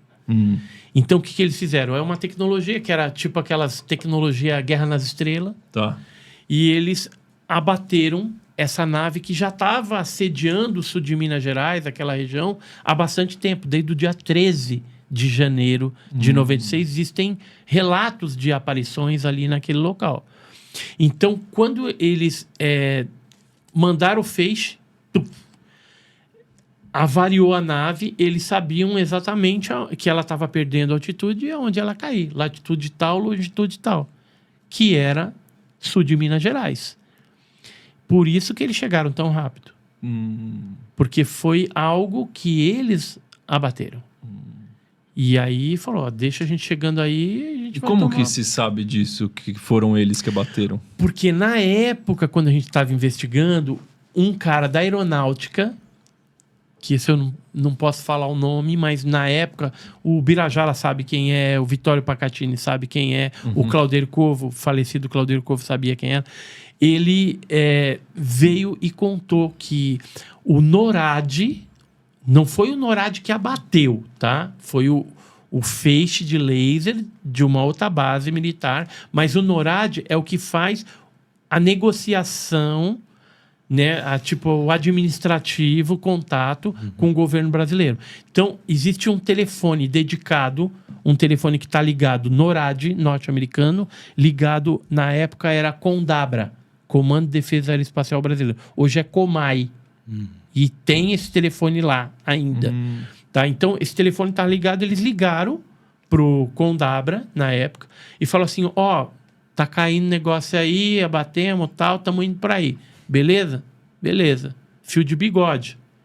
Tanto é que quando a nave chegou, o C-17, não tinha a VOEM, que é a autorização de voo, de entrada. Porque uma nave de guerra militar estrangeira, você tem lá uma regra. Eu não lembro se é 72 horas ou 48 horas de antecipação de janela, que você faz a autorização, porque vai vir daqui 2 dias ou daqui 3 dias, vai estar aqui e vai fazer esse roteiro. Vai não pode simplesmente pousar e sair Não andando. pode. É guerra se acontecer um negócio desse. E foi o que aconteceu. Quando veio o C-17, não tinha Voem. O Marcos Félix, que era o ex-controlador de voo, ele entrou em parafuso. Falou, vou ligar para o meu chefe agora. Antes que ele ligasse para o chefe dele, o chefe dele vem e entra na operação. Coisa que ele nunca fazia. Nunca o chefe tinha vindo na operação ali. Era o superior.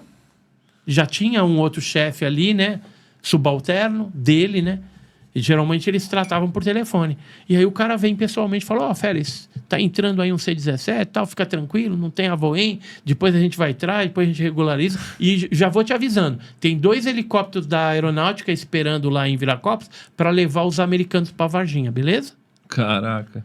E foi isso. Nossa. E aí, esse Voem existe? Não. Porque esses tipos de pistas foram apagadas. Ou não se deixa nem existir. Nem rastro. Nem rastro. Por isso que tem esse contato NORAD com Comai direto, por conta do acordo lá de trás. Porque, como é OVNI, objeto voador não identificado, teoricamente é o quê? Aeronáutica. É voador. Né? Então tem que ser aeronáutica. Mas, assim, as pessoas pensam, né, que a aeronáutica tem um monte de coisa. Tem um monte de coisa. Mas a que mais tem coisa e não divulga é a Marinha. Ah, é? É. Por conta da questão dos OSNIs, dos objetos submarinos não identificados. Então, tem um amigo meu que trabalha na Marinha, e quando teve aquela lei da Dilma, que era para fazer a desclassificação e colocar tudo mais, o que a Marinha liberou? Só liberou o arquivo da Ilha de Trindade, que é de 1958. Só que tem um monte de coisa que não liberou. E aí esse cara da Marinha, amigo meu, falou assim, cara, eu ajudei a triar A fazer a triagem. aquele negócio. E foi tudo para Brasília, porque estava no Rio de Janeiro. Os arquivos estavam no Rio de Janeiro, aí foi para Brasília e está lá, em áreas de inteligência. Por isso que não foi divulgado. Agora, o que era mais rasinho tal, pica, destrói, e o que era mais relevante, guarda. Caramba, então E é aí como se fosse guardaram. uma... Aí, o que eu pensei? Como eles só liberaram o da Ilha de Trindade, eu vou dar uma de Miguel, e sei de alguns casos que a Marinha teve envolvido, e vou pedir. Aí eu pedia para eles, sabe o que eles falavam? Que não tinha. A petição lá.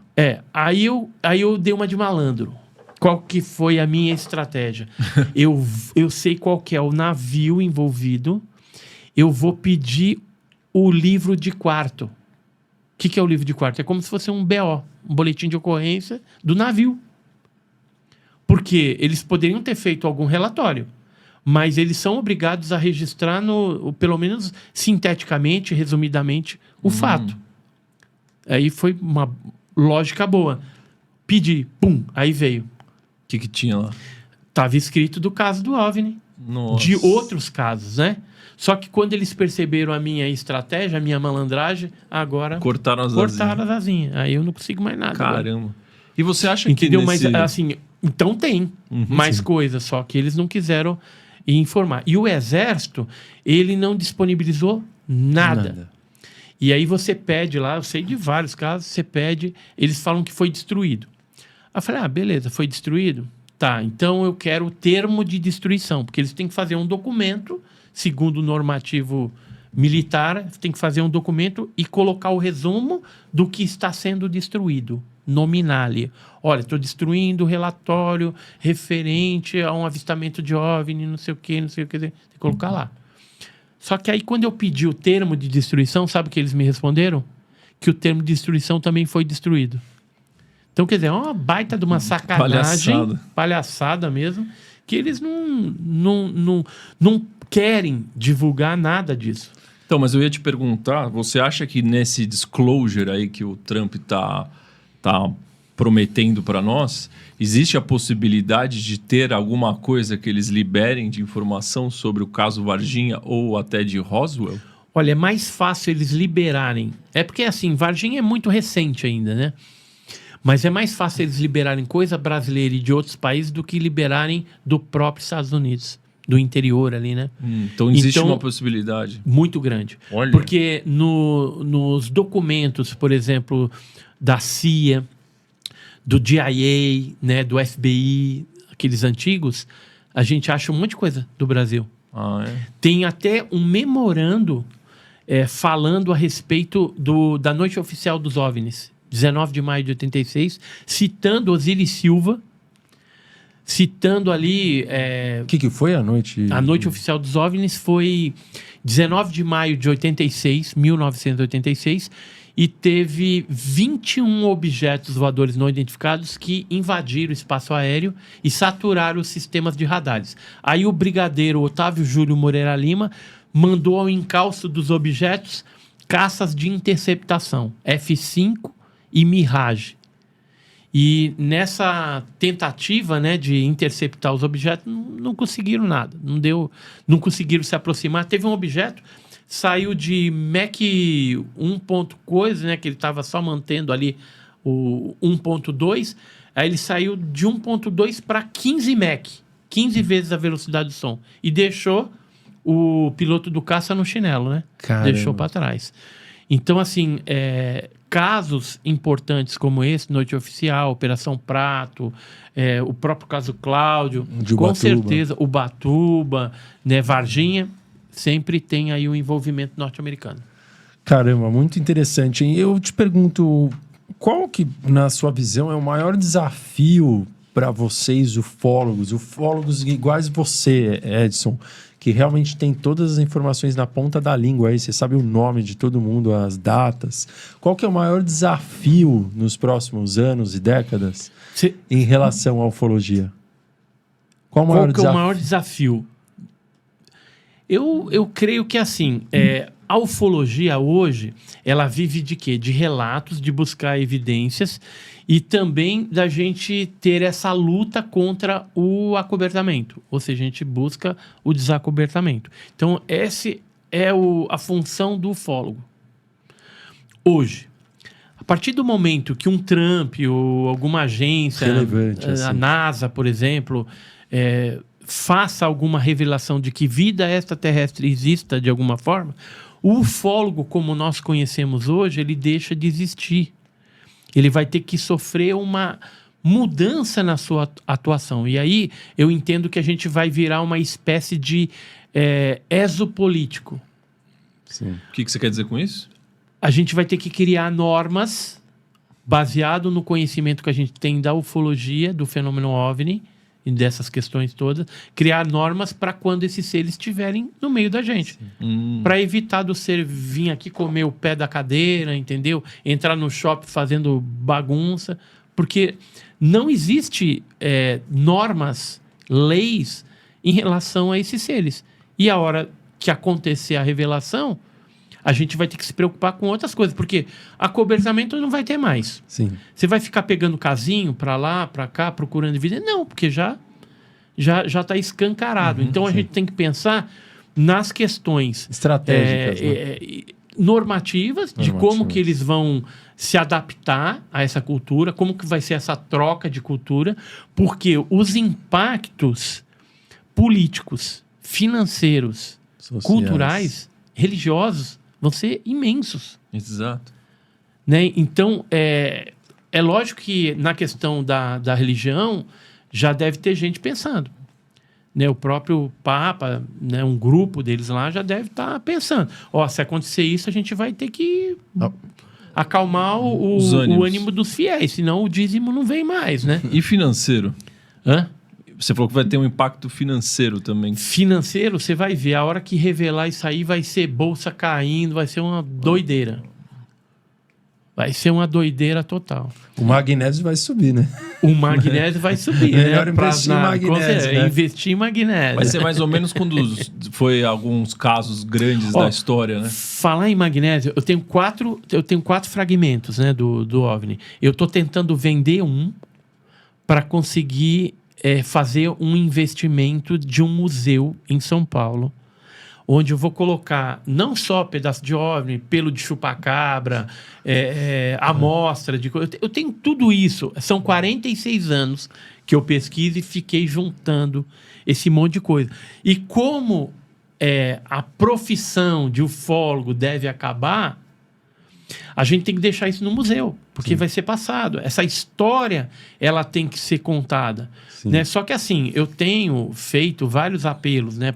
Assim, podcasts que eu vou... se alguém quiser investir, ajudar, procura a gente e tal. Mas é difícil, viu? Não, imagino que seja. É difícil. Mesmo. Teve 2 prefeituras que procuraram a gente. Peruíbe, só que ofereceram um lugar que não cabe nem as coisas, um lugar pequenininho. E a outra foi a Universidade de Lavras, que era a UFLA, só que gerou um certo desconforto, movimento contra, porque já tinha outros museus, e aí teria que dividir a verba com um novo museu. Entendi. E aí tivemos a primeira reunião, percebi o esquema, e eu falei, não, deixa pra lá, deixa. Porque assim, eu não vai tô ter afim. tesão em fazer, né? Não, eu quero fazer um negócio para agregar, não para dividir ninguém. Sim. Então, que eu pensei? Eu tenho uma casa que é minha aqui, ela é razoavelmente grande, então se eu tiver um investimento, vender esse pedaço. E aí eu vou vender o pedaço com os laudos, com tudo, né? Ainda me sobra 3 para colocar no museu. E aí o que eu faria? Falei uma obra na parte inferior da casa, transformo no museu, no que precisa, e em cima eu construo ali um anexo, né, uns cômodos para eu e minha esposa morar. Porque hoje a casa ficou grande, né? Os filhos já tudo casados, já vazaram, sogra, foi todo mundo embora. Então, é a forma que eu encontrei da gente não ficar refém também de prefeitura, dessas coisas municipais, estaduais, né, federais, porque a gente sabe que às vezes depois eles deixam largado, não mantém, né? E aí fazendo de forma particular, talvez mista, né? Meio particular, meio municipal ou estadual, a gente consiga tocar. Eu ainda creio, Edson, que quando tiver o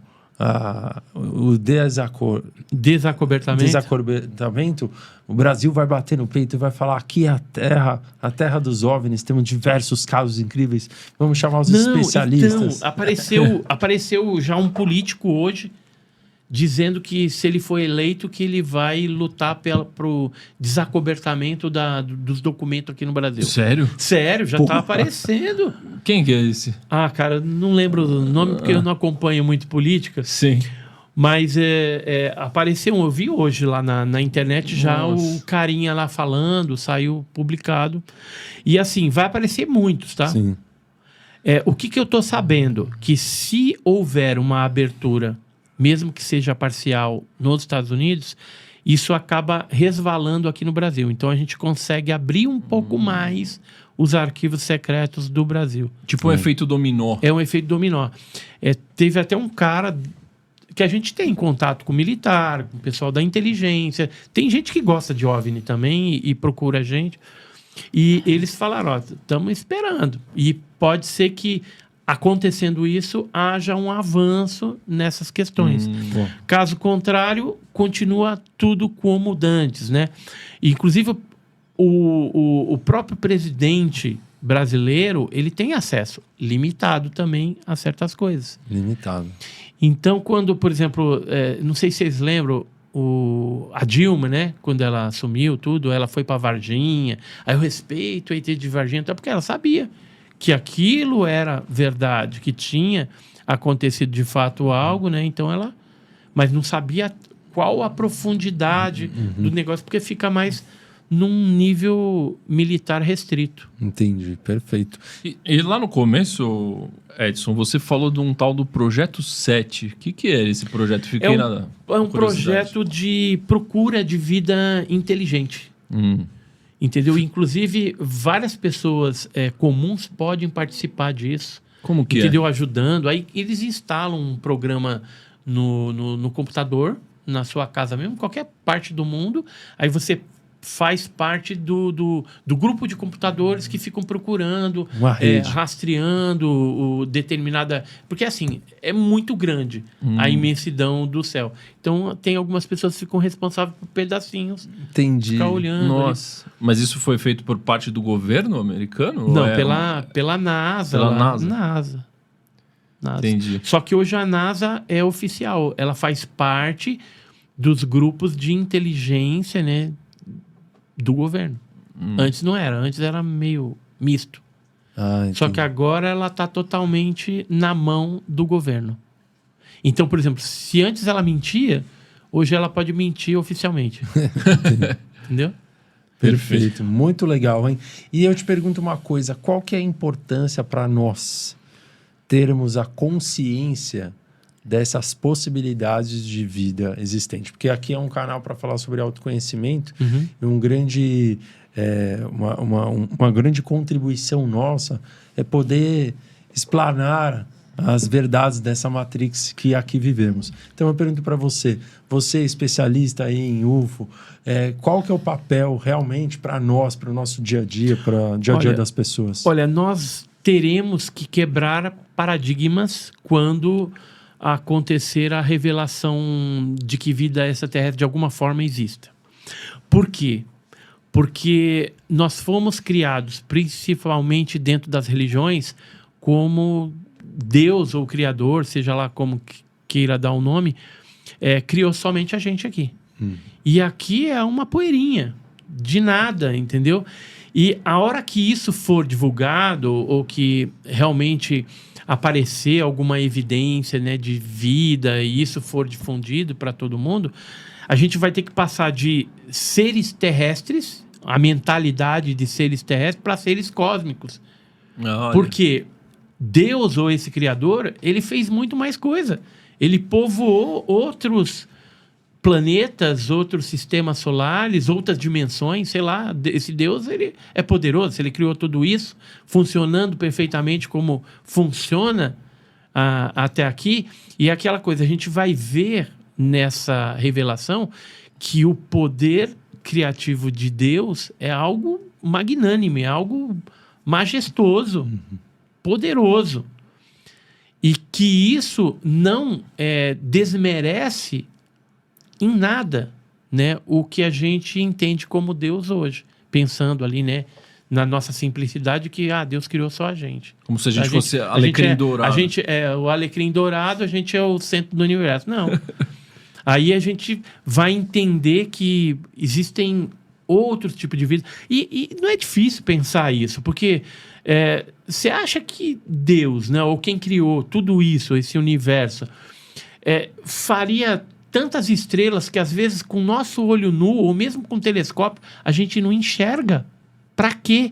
Seria um desperdício, né? Se o centro do universo fosse a gente. Exato. E a natureza? E não né? E a natureza, e o microcosmo, e o macrocosmo, né? É um negócio que a gente começa a pensar, a gente vê a nossa pequenez. Só que uma coisa é certa. A vida como ela foi criada, e aí eu falo vida como um todo, e até a própria vida do ser humano, é algo muito precioso para esse cara que criou. Porque com tanta bandalheira que a gente faz aqui no planeta, a gente poderia já ter sido aniquilado há muito mais tempo. Né? E a gente ainda persiste aí. Genial. Sensacional. Que aula, hein? Nossa. Parabéns, hein? Vamos de ponta a ponta.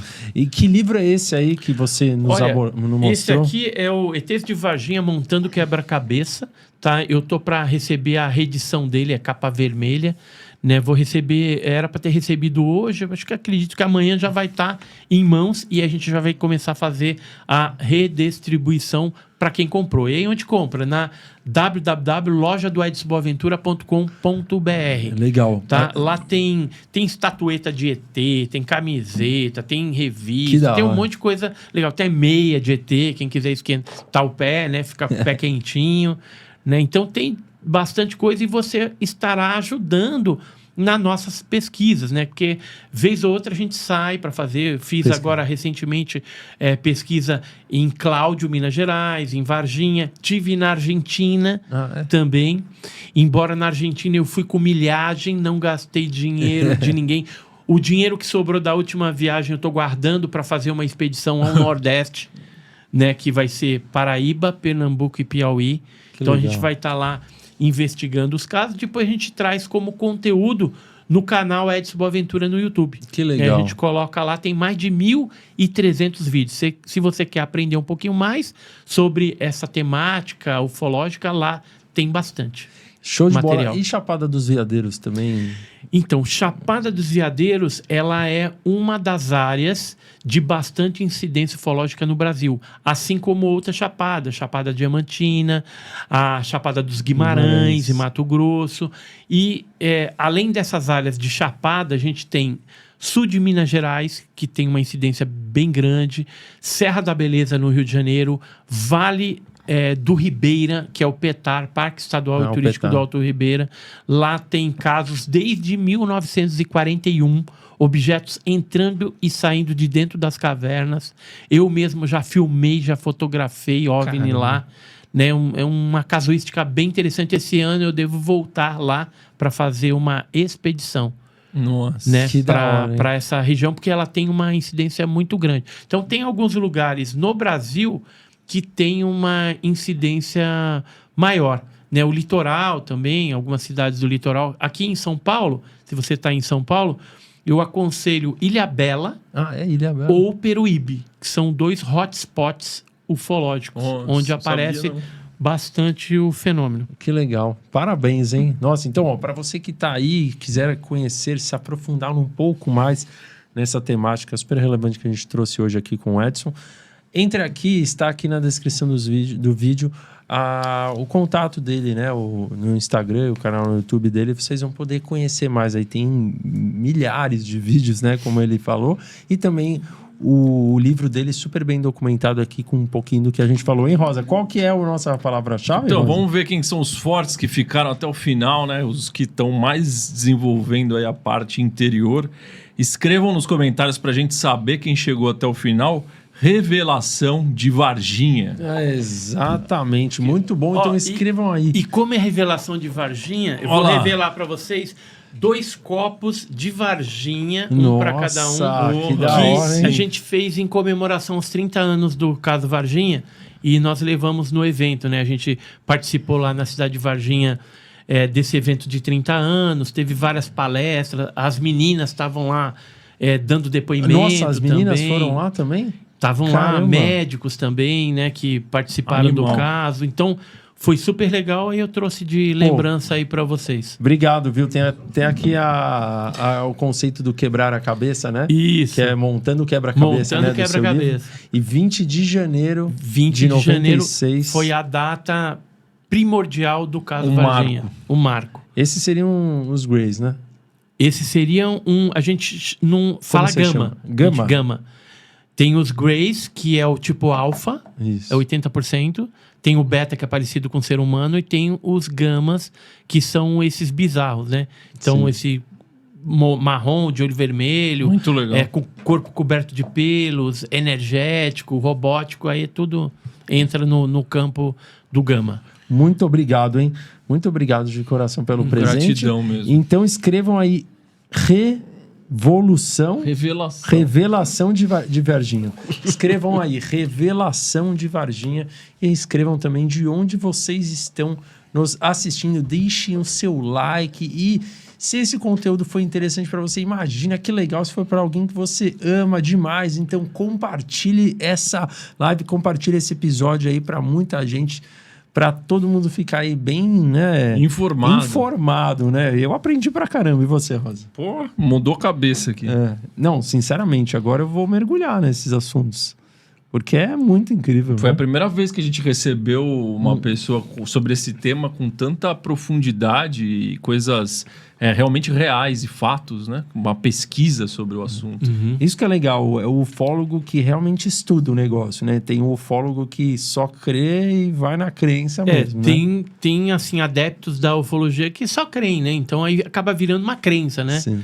Agora, o ufólogo de raiz é aquele que investiga, que vai nos locais, que conversa olho no olho, que pega a evidência, leva para o laboratório para analisar, né? Então, eu sou desse tipo, sou raiz ainda. Que legal, show de bola, é isso aí. Gostou de estar aqui com a gente? Pô, foi maravilhoso o bate-papo aí. Muito legal. Agradeço aí a oportunidade. E é isso aí, se inscreva no meu canal e se inscreva no canal Lean Podcast. Exatamente, muito bom. Conheçam aí o canal do Edson Boaventura. Tá aí, o Brunão colocou na tela. E vai estar na descrição do vídeo aqui também. Exatamente, tá na tela aí para vocês. E conheçam, porque foi muito, muito incrível aqui. Dá um tchauzinho lá, Edson, para aquela câmera ali, ó.